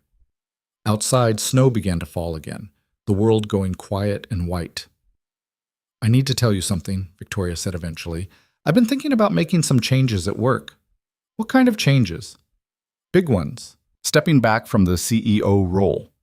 Not leaving entirely, but transitioning to a position with less day-to-day operational responsibility. Board chair, maybe. Or senior advisor. She felt him tense and rushed to explain. I've spent 20 years building that company. It's successful, stable, running like a machine. And I realized I don't need to be the machine operator anymore. I can trust other people to handle it. This is because of us? Vic, if you're sacrificing your career, I'm not sacrificing anything. I'm choosing differently. There's a difference. She sat up to face him properly. For 20 years, work was the only thing that made sense to me, the only thing I could control. But now I have other things that matter more. You, Lily, this life we're building, and I don't want to miss it because I'm working 80-hour weeks. Are you sure? You've worked so hard to get where you are. I'm sure. Besides, it's not like I'm disappearing. I'll still be involved in major decisions, still guide the company's direction. I'll just have actual work-life balance for once. She smiled. Lily's teacher mentioned that parent volunteers are always needed for field trips. I'd like to be able to say yes to things like that. Daniel's expression softened. You want to chaperone field trips? I want to be present for all of it. The field trips and the school plays and the random Tuesday afternoons when nothing special happens, but we're all together anyway. She took his hand. I spent so long thinking success meant sacrificing everything else. But I was wrong. Real success is building a life you actually want to live. When are you planning to tell the board? Next month. I've already talked to my successor, Marcus Hayes. He's been my VP of operations for 6 years. He's ready, more than ready. Victoria felt lighter just saying it out loud. I'm ready too, ready to step back, ready to live. I'm proud of you, Daniel said quietly. I know that's a huge decision. It's the easiest decision I've ever made. They went to bed shortly after, but Victoria lay awake listening to Daniel's breathing and thinking about the future. For the first time in her adult life, she was excited about what came next instead of just preparing to survive it. The following weeks brought a new rhythm to their household. Victoria began delegating more aggressively at work, training Marcus and building structures that didn't depend on her constant presence. She came home earlier, left her phone in her bag during dinner, stopped checking emails after 8 p.m. This is weird, her assistant commented after Victoria declined a breakfast meeting for the 3rd week in a row. Good weird, but weird. Should I be concerned? Not at all. I'm just reprioritizing. The change didn't go unnoticed at home either. Daniel found her in the kitchen one Wednesday afternoon, home by 4 instead of her usual 7. Did something happen at work? He asked, concern creasing his forehead. Nothing bad. I just decided the quarterly reports could wait until tomorrow. She gestured at the ingredients spread across the counter. I thought I'd try making dinner, actually making it, not just ordering takeout. You cook? I'm about to find out. Fair warning, this could be a disaster. It was indeed a disaster. The pasta was overcooked, the sauce was underseasoned, and she somehow managed to burn garlic bread that came with explicit instructions. But when Lily came home from school and found Victoria covered in flour, swearing at a pot of stubborn noodles, she laughed with pure delight. Victoria's cooking! Dad, Victoria's cooking and it smells kind of weird. Thanks for that vote of confidence, Victoria said dryly. They ate the mediocre pasta with genuine appreciation, Lily declaring it almost as good as Dad's, which Daniel translated as edible but barely. I'll practice, Victoria promised. Eventually I'll be able to make something that doesn't require a backup pizza order. The trying matters more than the result, Daniel said, squeezing her hand under the table. But Victoria was determined to get better. She started watching cooking videos during lunch breaks, asking Daniel for tips, practicing on weekends. Slowly, painfully, she learned. How to tell when pasta was actually al dente. How to balance flavors. How to chop an onion without crying or losing a finger. You're getting better, Lily observed after a particularly successful chicken stir-fry. This one's actually really good. High praise from my toughest critic. I'm not tough, I'm honest. There's a difference. Victoria was learning that too. The difference between harsh and honest, between criticism and feedback. Lily had a way of speaking truth without cruelty, something Victoria had never managed in her corporate life. She found herself taking notes, applying 7-year-old wisdom to 42-year-old problems. In early March, Victoria made her announcement to the board. She'd prepared for resistance, for arguments about timing and succession planning and shareholder concerns. Instead, she found understanding. We've been wondering when you'd burn out, the chairman said frankly. You've been running at an unsustainable pace for years. This is healthy, Victoria, and overdue. You're not concerned about the transition? Marcus is solid. You've trained him well, and you're not disappearing. You'll still be guiding the ship, just from a different position. He smiled. Besides, we'd rather have you happy and engaged at 60% than miserable and exhausted at 100. The official announcement went out 2 weeks later. The responses ranged from surprise to supportive, with a few skeptical voices questioning whether she could really step back after 2 decades at the helm. They think you'll be back to your old ways within a month, Daniel reported, reading industry coverage on his tablet. They don't know me very well then. Victoria was sorting through Lily's school papers, signing permission slips and admiring artwork. The old Victoria maybe, but I'm not her anymore. Who are you now? She considered the question seriously. Someone who knows what actually matters. Someone who's choosing life instead of just achievement. I like this version of you. Me too. The transition happened gradually. Victoria trained Marcus meticulously, introducing him to key clients and stakeholders, walking him through her decision-making process. She cleared out her office, boxing up 20 years of accumulated professional life. Some of it went to storage, some to recycling. The rest came home. Are these all awards? Lily asked, examining a box of plaques and trophies. Industry recognition, business achievements, that kind of thing. There's so many. You must be really good at your job. I am. Victoria picked up a particularly ostentatious award for CEO of the Year. But they don't mean much, I can't remember half the events where I got these. They were just things to put on shelves. What means something then? Victoria looked around their living room, at the family photos they'd hung last month, at Lily's artwork covering the refrigerator, at Daniel's coffee mug collection in its dedicated cabinet, at the life they'd built together in this brownstone that finally felt like home. This, she said simply, this means something. Her last day as CEO was April 15th. The company threw a party, champagne and speeches and a video montage of her greatest hits. Victoria stood on the stage in the conference room where she'd closed her first major deal, surrounded by colleagues and competitors, and people who'd watched her build an empire and felt nothing but relief. 20 years ago, I walked into this building with a vision and a terrifying amount of ambition, she said in her farewell speech. I wanted to build something that mattered, something that would outlast me. And I did that. But somewhere along the way, I forgot that companies aren't the only things worth building. Families matter too. Relationships matter. Actually living your life instead of just surviving it, that matters most of all. She paused, found Daniel and Lily in the crowd. They'd come to support her, Lily in her best dress, Daniel in a suit that made her heart skip. I'm not leaving because I'm burned out or defeated.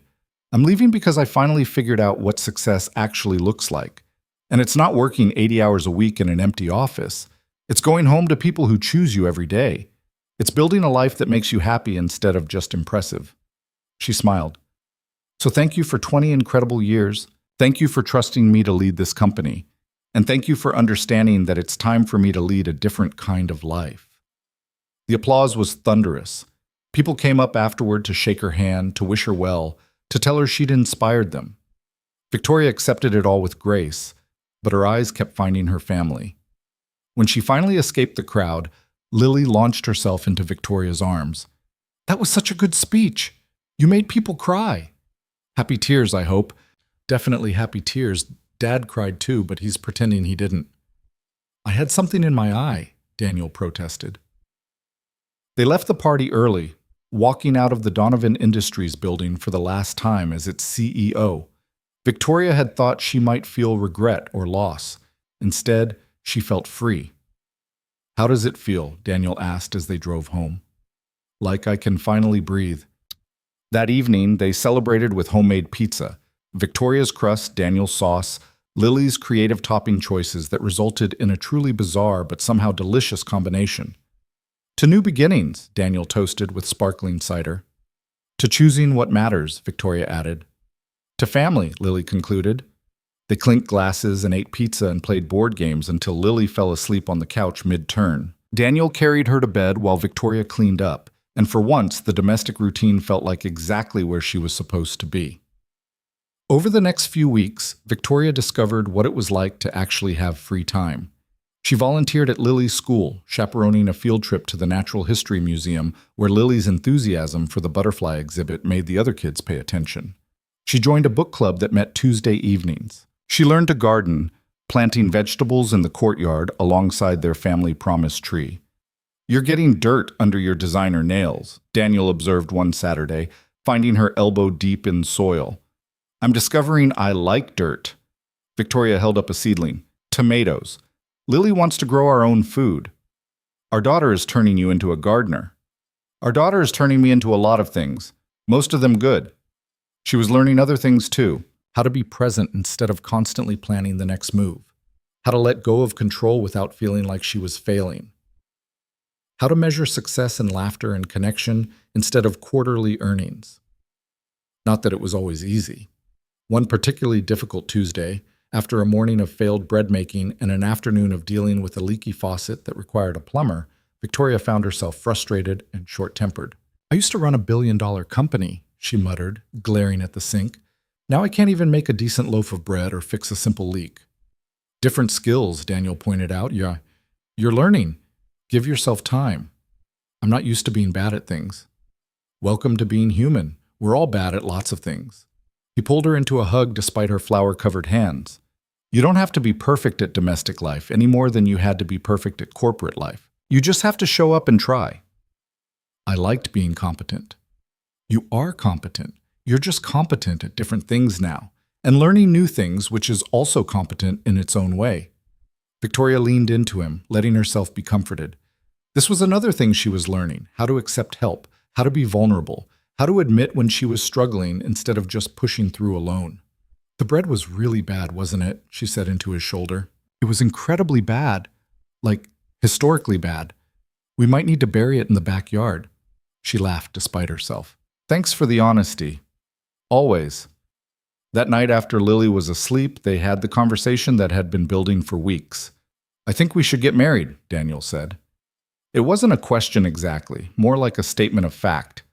Victoria looked up from the book she was reading. Is this a proposal? More like a preliminary discussion about a proposal. He set aside his own book.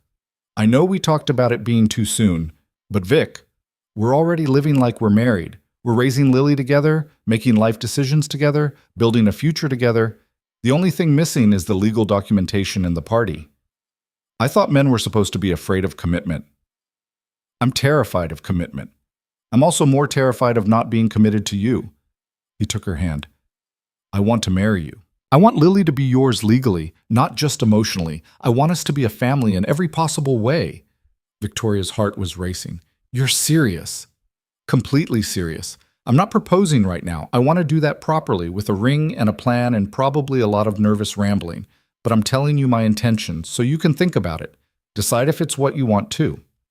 She thought about her life 6 months ago, alone in her sterile apartment, convinced she'd made peace with solitude. Then she thought about her life now, messy and chaotic and full of love. Lily's laughter echoing through the brownstone, Daniel's steady presence beside her, Marmalade's judgmental stare from her perch on the bookshelf, the family promise tree growing in the courtyard. I want it, she said simply. I want all of it. You, Lily, the legal documentation, the party, everything. Daniel's smile could have lit the city. Yeah? Yeah. She kissed him, soft and certain. Ask me properly whenever you're ready. The answer will be yes. Good to know. He pulled her closer. For the record, I'm planning something nice. Not over the top, but thoughtful. Probably involving Lily because she'd never forgive me if I left her out. She's going to have opinions about the wedding. She has opinions about everything. We're doomed to a butterfly-themed ceremony. I could live with butterflies. They fell asleep that night, wrapped around each other. The future spread out before them like a promise they were both ready to keep. The proposal came 2 weeks later, on a Saturday morning that started like any other. Pancakes for breakfast, Lily chattering about her latest school project, Marmalade begging for scraps. Then Daniel suggested a walk in the park. It's beautiful out, he said. We should take advantage of the weather. Victoria agreed without suspicion. They walked to their favorite park, the one where they'd first brought Lily all those months ago. Spring was in full force, flowers blooming, trees leafing out, butterflies emerging from their winter hiding places. Look, Lily pointed excitedly. Monarchs, a whole group of them. They stood watching the butterflies dance among the flowers, Lily narrating their behavior with scientific precision. Victoria felt Daniel's hand tighten around hers. Lily, remember what we talked about? He said softly. Oh, right. Lily pulled a small box from her jacket pocket. How had Victoria not noticed that? And handed it to Daniel with great ceremony. Here, Dad. Daniel took the box, then got down on one knee right there on the path. Victoria's breath caught. Victoria Hale, he began, his voice steady despite the emotion in his eyes. 6 months ago, I was barely surviving, just getting through each day, taking care of Lily, telling myself that was enough. Then I walked into your office at midnight and found someone who was just as lonely as I was, just as convinced that solitude was safer than risking heartbreak. Lily bounced on her toes beside them, barely containing her excitement. You could have sent me away that night, Daniel continued. You could have kept your walls up, stayed safe behind your success. But you didn't. You let me in. You let us both in. And you've given me something I thought I'd never have again, a partner, a home, a future worth being excited about. He opened the box, revealing a simple but beautiful ring. So I'm asking, with Lily's enthusiastic blessing and involvement in ring selection, will you marry me? Will you let me spend the rest of my life choosing you every single day? Victoria's vision blurred with tears. She looked at Daniel, kneeling in the spring sunshine, at Lily, vibrating with anticipation, at the ring that somehow managed to be exactly her style despite never having discussed jewelry preferences. Yes, she said, her voice breaking. Yes, absolutely yes. Daniel stood and slipped the ring onto her finger, then kissed her while Lily cheered and random parkgoers applauded. When they finally broke apart, Lily threw herself at both of them, wrapping her arms around their legs. We're really going to be a family, like officially official. We already were officially official, Victoria said, crouching down to Lily's level. But now we get to have a party about it. Can I help plan the wedding? Can I be a flower girl? Can we have butterflies? Yes to all of the above, Daniel promised. They spent the rest of the morning in the park, Lily running ahead to examine every butterfly while Victoria and Daniel walked hand in hand, occasionally stopping to admire the ring, or kiss, or just stand in wonder at how their lives had changed.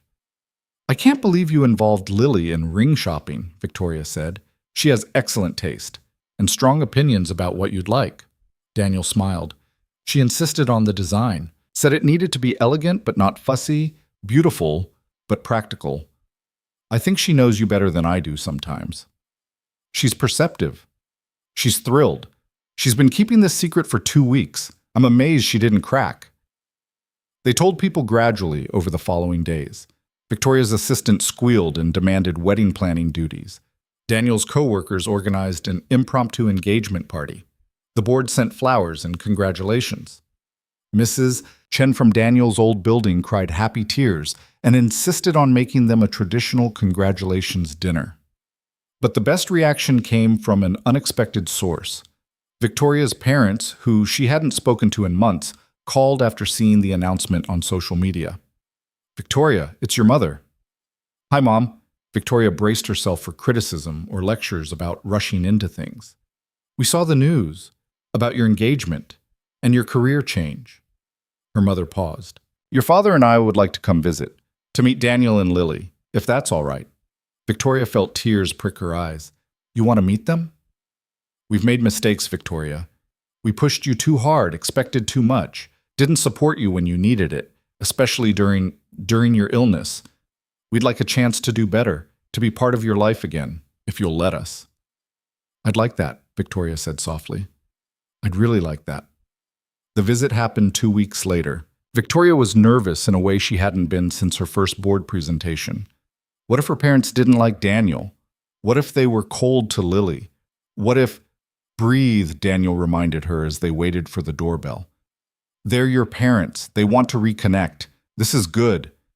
When the doorbell finally rang, Victoria answered it with her heart in her throat. Her parents stood on the doorstep, looking older than she remembered, but also somehow softer. Hi, she said. Hi, sweetheart, her mother replied. They came inside, polite and tentative. Lily, sensing the tension, took charge with characteristic directness. Hi, I'm Lily. I'm 7, and I love butterflies and science and reading. Victoria's marrying my dad, which means she's going to be my stepmom, but I don't really like that word, so I just call her Victoria.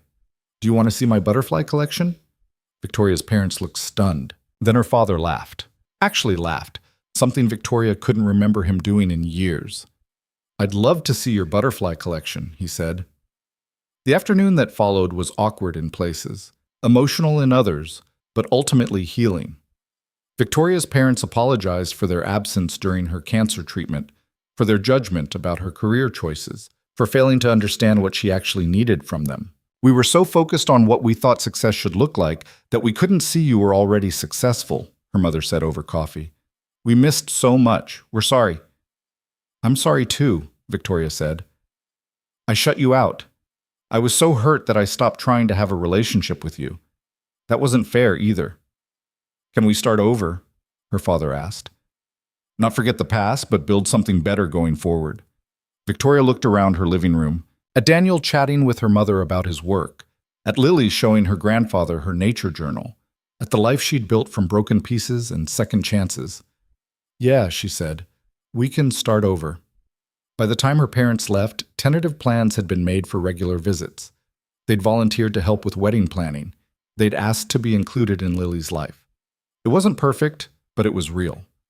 That went better than expected, Daniel observed after they'd gone. It went better than I dared hope, Victoria corrected. She felt lighter, like she'd set down a weight she'd been carrying for years. They really liked Lily.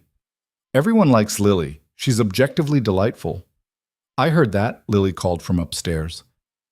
And I am delightful. Victoria, can I help pick your wedding dress? Yes, but we're not shopping tonight. Tomorrow, then?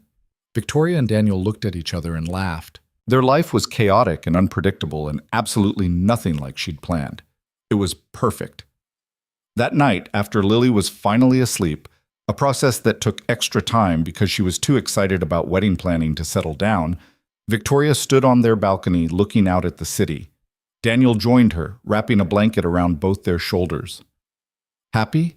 He asked. Deliriously happy.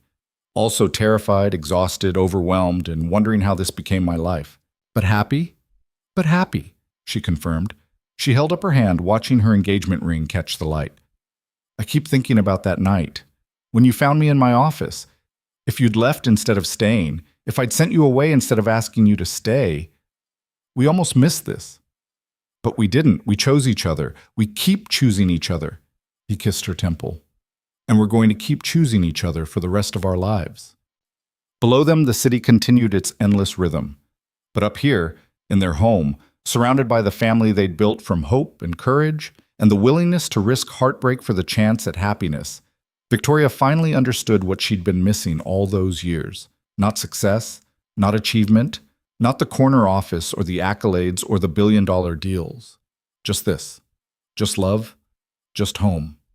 Just the simple, revolutionary act of choosing to live instead of merely surviving. The wedding planning became a family affair in ways Victoria never anticipated. Lily appointed herself Chief Butterfly Coordinator, a title she took with utmost seriousness. She created elaborate sketches of butterfly-themed centerpieces, researched which flowers attracted the most monarchs, and presented detailed PowerPoint presentations about why the ceremony absolutely needed to include a butterfly release. It's symbolic, she explained to Victoria and Daniel over breakfast one Saturday. Butterflies represent transformation and new beginnings.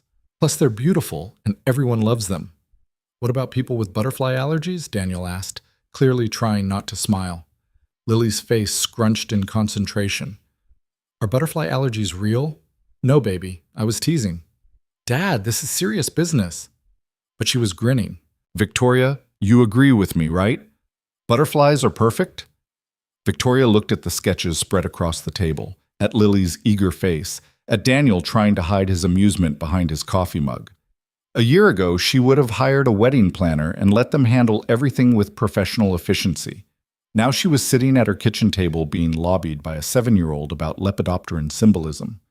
I think butterflies are perfect, she said, as long as we can find a way to do it that's actually good for the butterflies.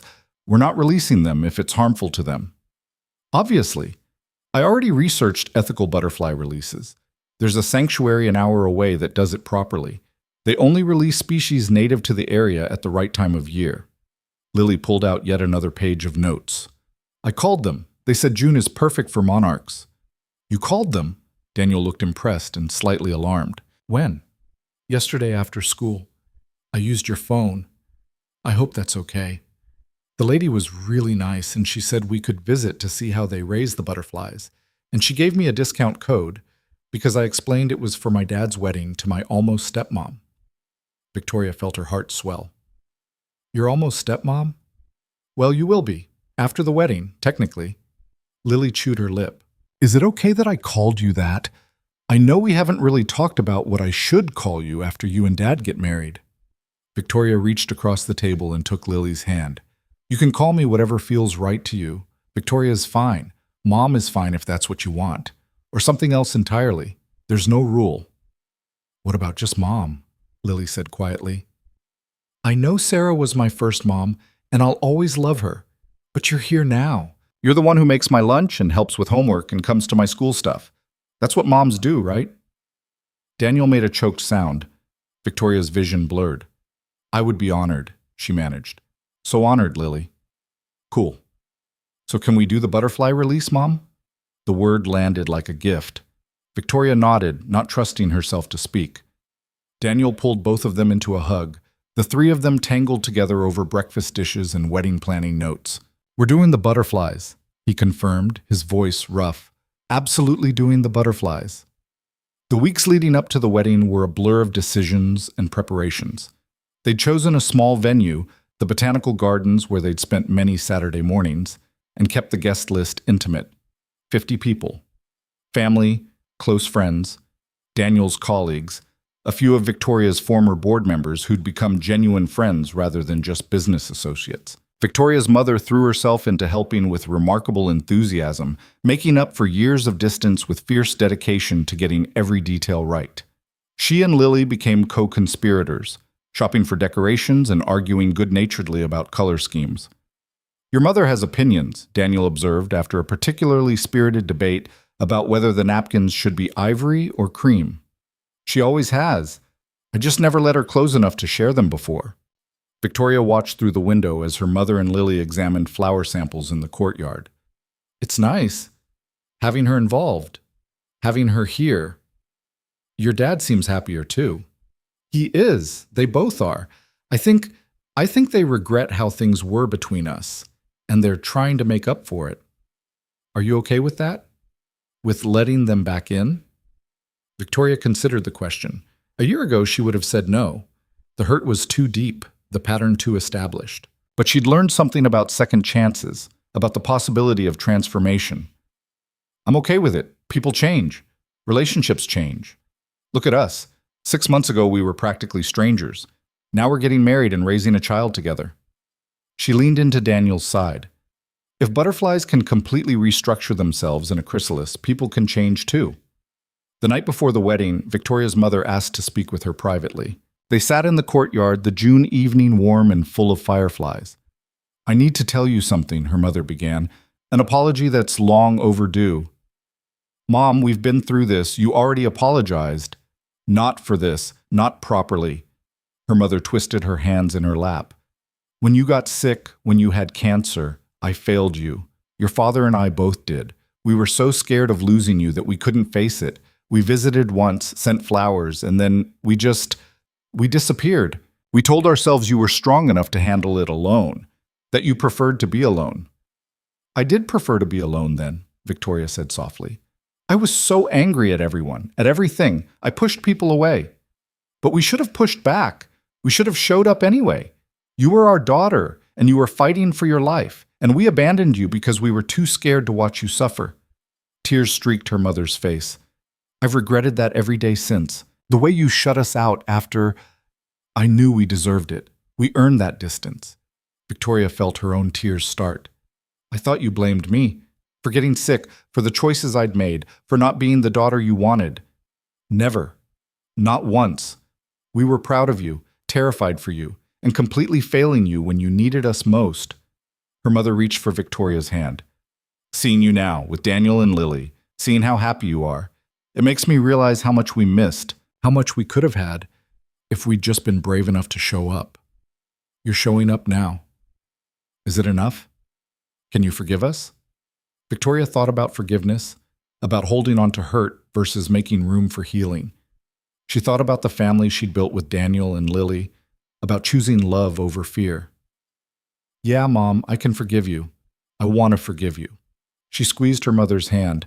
I want you in my life. Both of you. I want Lily to know her grandparents. I want a family. All of it. The messy, complicated, beautiful parts. They cried together in the courtyard, moths and fireflies dancing around them, the family promise tree rustling in the breeze. When they finally went inside, Victoria's father was waiting with worried eyes. Everything okay? He asked. Everything's perfect, Victoria's mother assured him.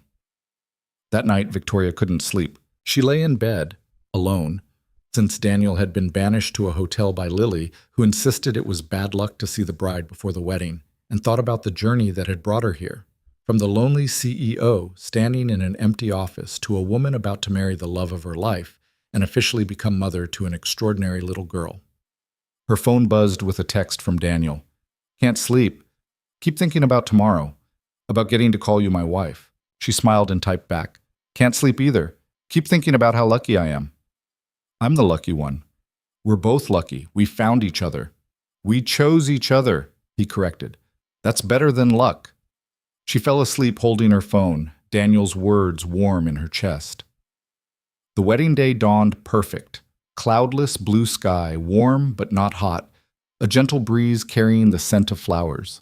Victoria woke to Lily jumping on her bed.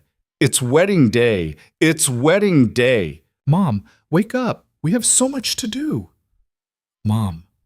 The word still made Victoria's breath catch. I'm awake! I'm awake! What time is it?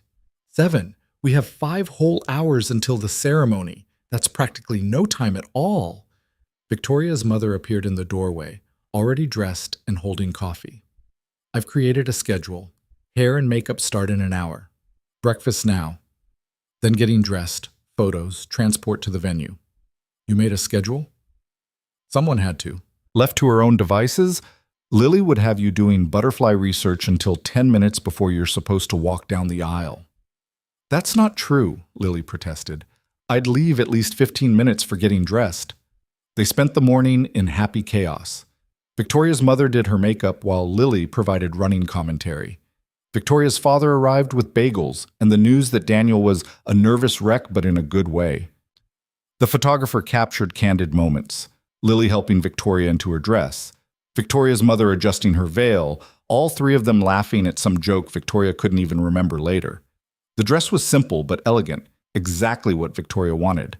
Lily's dress matched in miniature, with butterfly embroidery she'd helped design. As Victoria looked at herself in the mirror, Lily beside her, she almost didn't recognize the woman looking back. She looked happy. She looked loved. She looked home. You're so beautiful, Mom, Lily whispered. So are you, sweetheart. Are you nervous? Not even a little bit. Are you? Maybe a tiny bit. What if I drop the flowers, or trip, or mess up my part? Victoria knelt down, careful of her dress.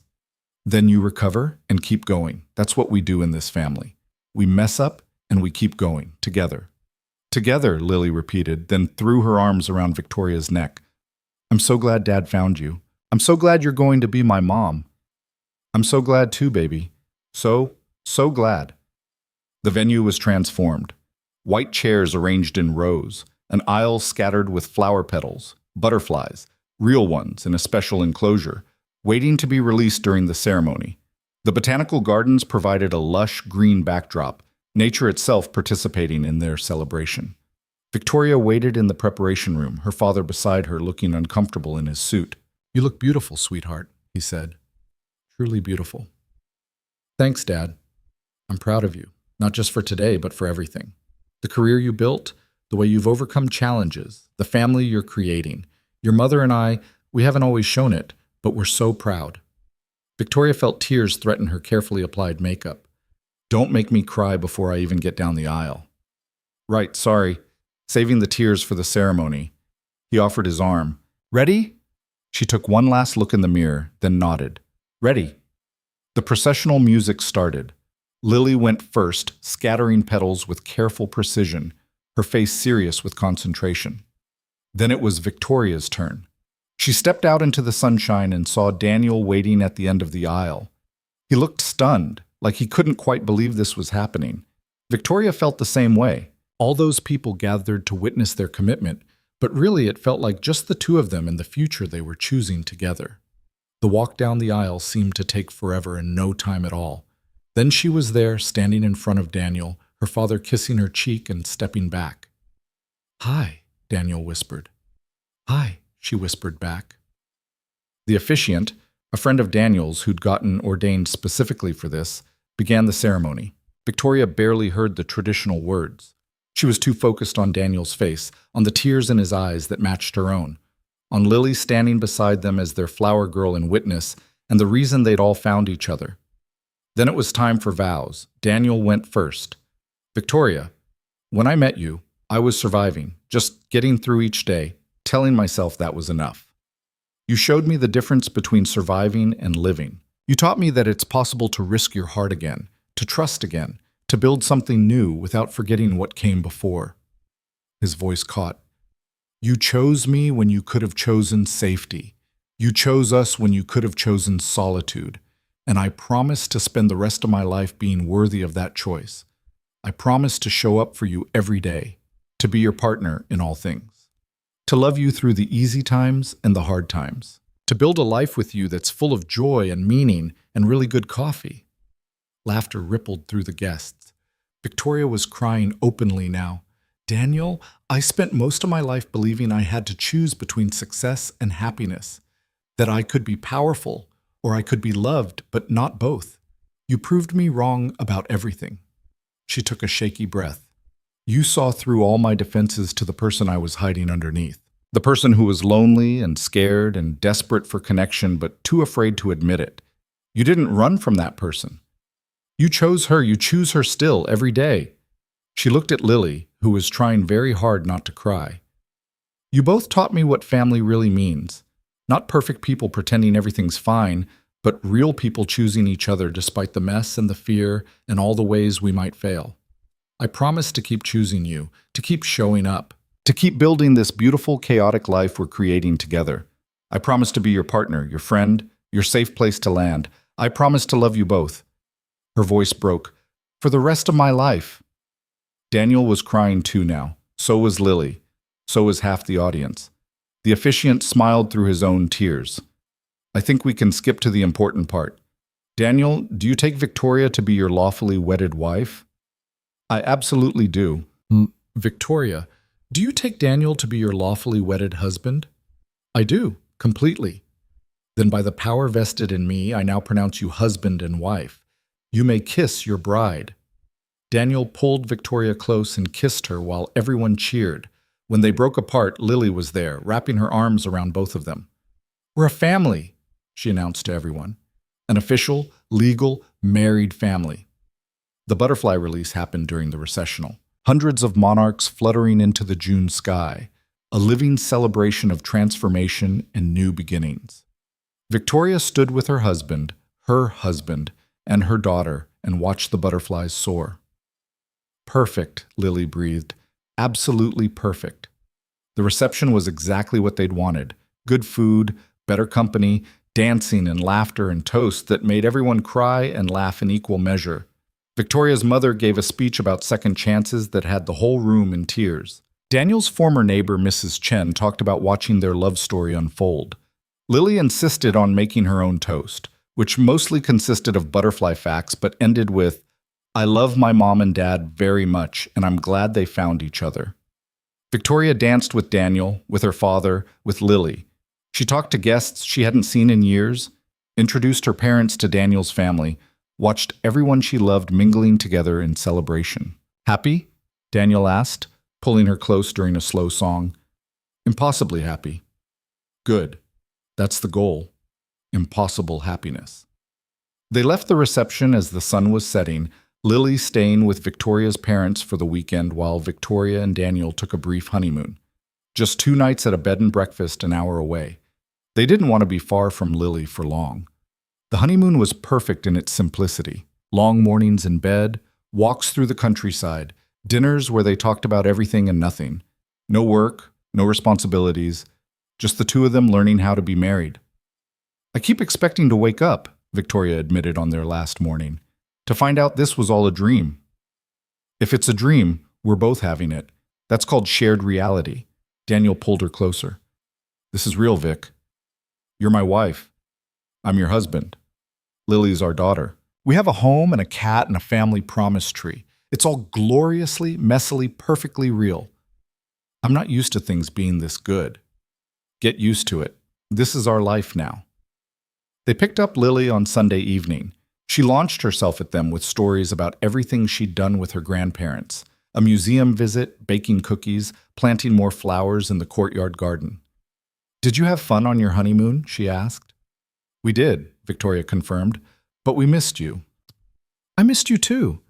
Grandma and Grandpa are great, but they don't know the bedtime routine, right? And Marmalade probably missed you. She needs her people. Back at the brownstone, everything looked the same but felt different. Victoria was a wife now, legally, officially Lily's mother, part of something bigger than herself. They settled back into their routines, but with new depth. Victoria had started consulting work, using her expertise to help other companies on her own terms, working 20 hours a week instead of 80.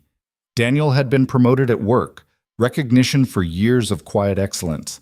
Lily was thriving in school, her confidence and curiosity growing daily. One evening in late summer, Victoria found herself in the courtyard garden, checking on the family promise tree. It had grown significantly, its branches fuller, its roots deeper, much like their family itself. "Mom, come see what I found," Lily called from inside. Victoria went in to find Lily holding a photo album, one of the ones they'd saved from Sarah's belongings. "Look at this picture. It's my birth. Mom, Sarah, is holding me, and Dad is next to the bed, and everyone looks so happy." Lily studied the photo with serious eyes. "Do you think Sarah would be okay with you being my mom now?" Victoria sat down beside her, choosing her words carefully. "I think Sarah loved you more than anything in the world, and I think that kind of love wants happiness for the people left behind. She'd want your dad to be happy. She'd want you to be loved and cared for." "So she wouldn't be mad?" "No, sweetheart. I think she'd be grateful that you have someone to love you. Love isn't limited. You can love Sarah and remember her and also love me. There's room in your heart for both." Lily leaned against Victoria's side. "I'm glad you're my mom. Even though I'm sad I don't remember Sarah better, I'm glad I have you." "I'm glad I have you too. So glad." They sat together looking through the album, Victoria learning more about the woman who'd come before her. Sarah had been an artist, painting vibrant landscapes full of color and life. She'd loved terrible jokes. She'd been fiercely devoted to Daniel and Lily. "She would have liked you," Lily said confidently. "You're both strong and smart, and you both love Dad. I wish I could have met her." "Me too. But then maybe you and Dad wouldn't have found each other. So maybe things happened the way they were supposed to." Out of the mouths of children, Victoria thought. Maybe Lily was right. Maybe all the pain and loss had led them exactly where they needed to be. That night, after Lily was asleep, Victoria and Daniel sat on the balcony watching the city lights. It had become their ritual, this quiet time together at the end of each day. "Lily asked if Sarah would be okay with me being her mom," Victoria said. "What did you tell her?" "That love isn't limited, that she can love both of us." Daniel was quiet for a moment. "Sarah would have loved you, you know. She would have approved completely. She always said I needed someone who could challenge me intellectually and call me on my nonsense. That's you exactly. I wish I could have known her."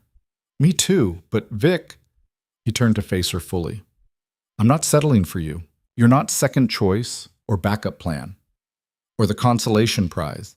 You're exactly who I want, who I choose. Sarah was my past and I'll always love her, but you're my future, you're my now, you're everything. I know, I want Lily to know she doesn't have to choose between us, that loving me doesn't mean forgetting Sarah. She knows kids are more resilient and wise than we give them credit for." He pulled Victoria close. "You're an amazing mother to her. You show up every day. You love her fiercely. That's what matters." They sat in comfortable silence, the kind that only comes from deep knowing and trust. The months that followed brought their own challenges and joys. Marmalade got sick and required expensive vet care, bringing a scare but ultimately recovery. Victoria's consulting work picked up, requiring her to travel occasionally, which she balanced carefully with family time. Daniel took on a major project at work that meant some late nights. Lily struggled with a difficult teacher and friendship drama that required patience and support to navigate. But they handled it all together. Family meetings around the dining table, shared decisions, trading off responsibilities, supporting each other through stress and celebrating victories together. For Victoria's 43rd birthday, Daniel and Lily planned a surprise party. Not a big event, just close friends and family in their courtyard garden. As Victoria walked outside to find everyone gathered, candles lit, the family promise tree strung with lights, she felt overwhelmed by gratitude. "Make a wish, Mom," Lily instructed, pointing at the cake. Victoria looked around at the faces of people she loved. Her parents, finally part of her life again. Daniel's friends who'd become her friends. Colleagues who'd become genuine companions. Mrs. Chen, who'd adopted them all. And most importantly, Daniel and Lily, the center of everything. She closed her eyes and made her wish. Then she opened them and blew out the candles while everyone cheered. "What did you wish for?" Lily asked later, curled up beside Victoria on the garden bench. "I can't tell you, or it won't come true." "But did you wish for something good?" Victoria looked at Daniel talking with her father, both of them laughing at some shared joke, at her mother showing someone photos on her phone, probably pictures of Lily, her favorite subject, at Marmalade prowling through the party like the queen she believed herself to be, at the family promise tree growing strong and steady. "I didn't actually wish for anything," she admitted to Lily, "because I already have everything I want." "Really? Nothing at all?" "Well, maybe for this to continue. For all of us to keep being happy and healthy and together. But that's not really a birthday wish, that's just life." "That's a good wish anyway," Lily decided. "I'll wish it too, just to make sure it comes true." As autumn arrived, painting the Japanese maple in brilliant reds and oranges, Victoria found herself reflecting on the year that had passed. 12 months since she'd stood in her office feeling utterly alone. 12 months of transformation so complete she barely recognized her former self. One Saturday morning, she woke before everyone else. She made coffee and sat in the living room watching early light paint the walls. The house around her was full of life. Daniel's snoring from upstairs, Lily's soft breathing from her room, Marmalade's purring from her favorite chair. The walls held photos and artwork and memories. The shelves held books they'd all read, coffee mugs they all used, the accumulated debris of actually living. This was success, Victoria realized.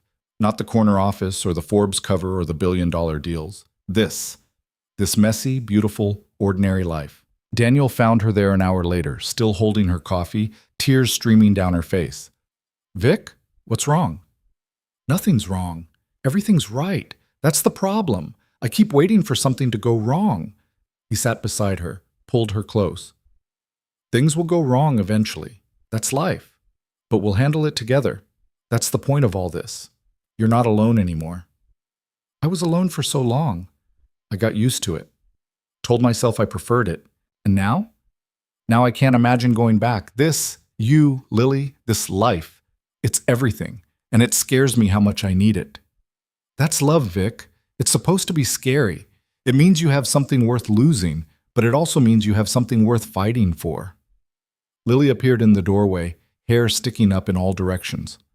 "Are you guys being emotional without me?" "That's against family rules." "What family rules?" Daniel asked. "The ones I just made up. We do emotions together. That's how families work." She climbed onto the couch between them. "What are we being emotional about?" "Your mom was just realizing how much she loves us," Daniel explained. "Oh, that's easy. We love her too. Tons and tons." Lily snuggled closer. "Can we have pancakes for breakfast?" "Probably burnt ones if Mom makes them," Daniel teased. "Hey, I'm getting better at pancakes." "You really are," he agreed, kissing her temple. "Come on, let's make breakfast together, all of us." They moved to the kitchen, the three of them navigating around each other with practiced ease. Daniel mixed the batter. Victoria set the table. Lily provided running commentary on everything from butterfly migration patterns to why orange juice was superior to apple juice. "This is my favorite thing," Lily announced, pouring syrup with abandon. "Pancakes?" Daniel asked. "No, well, yes, pancakes are great, but I meant this. All of us together. Being a family." She looked between them seriously. "I know things weren't always like this. I know it was hard before, when it was just me and Dad. And I know Mom was alone and sad even though she was successful, but we found each other, and now we're happy." "Very happy," Victoria confirmed. "The happiest," Daniel added. "So we should remember this," Lily continued. "When hard stuff happens later, because hard stuff always happens, we should remember that we chose this.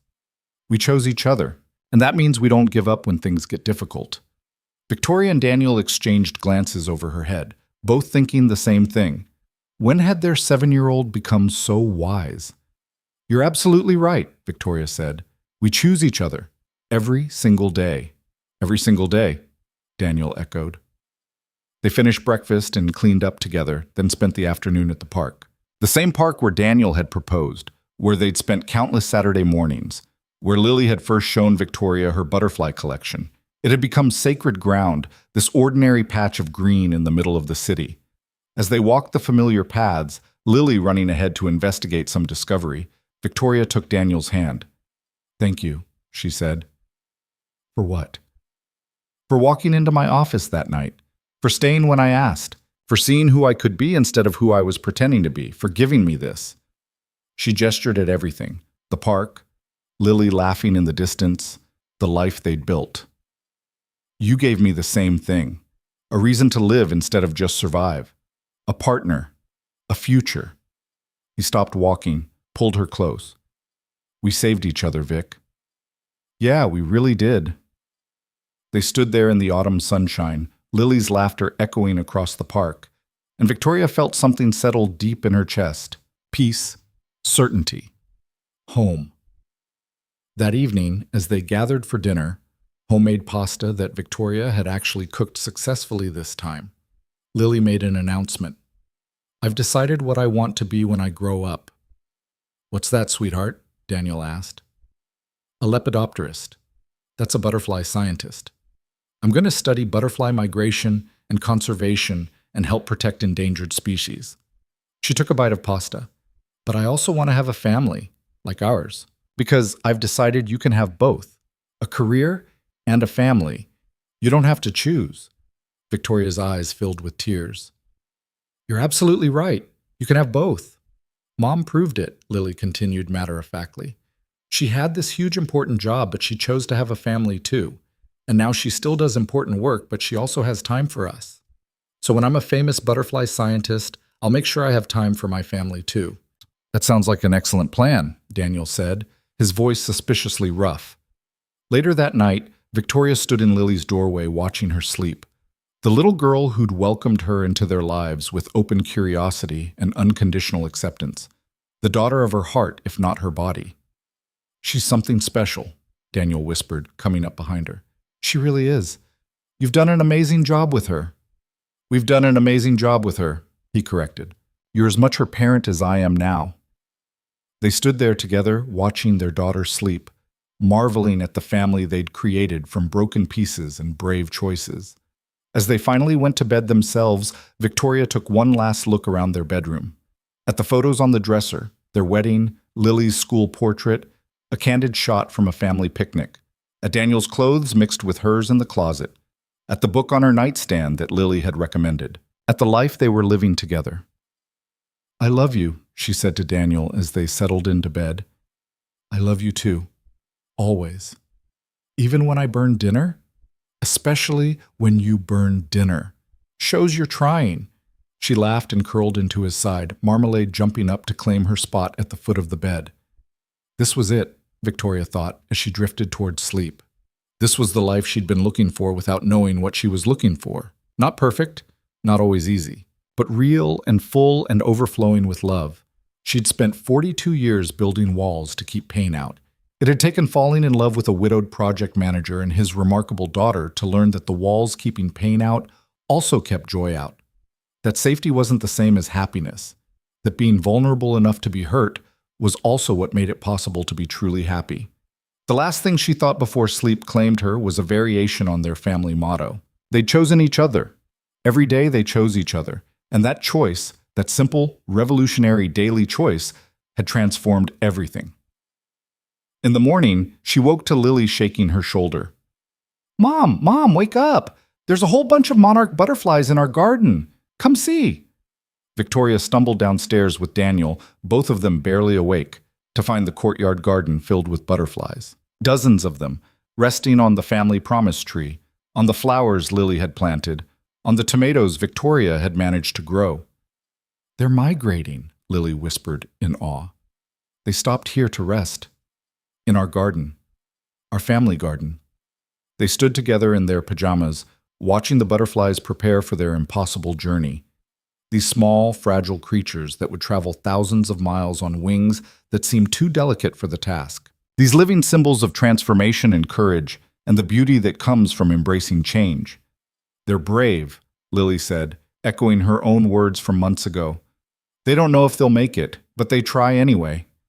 Victoria looked at her family, her husband, her daughter, their cat weaving between their legs, the home they'd built together. She thought about her own journey, from solitude to belonging, from survival to living, from fear to love. Yeah, she agreed softly.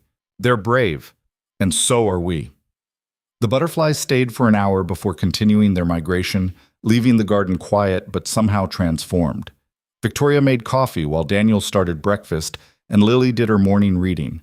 Just another Sunday morning in the life they'd chosen. Just another ordinary, extraordinary day. And as Victoria sat at their kitchen table, surrounded by the beautiful chaos of family life, she realized something profound. She'd finally found what she'd been searching for her entire life, without knowing she was searching. Not success, not achievement, not the validation of strangers or the corner office or the billion-dollar deal, just this, just love. Just the revolutionary act of choosing to be chosen, of letting people see her completely, scars and fears and imperfections included, and trusting they'd choose her anyway. She had everything.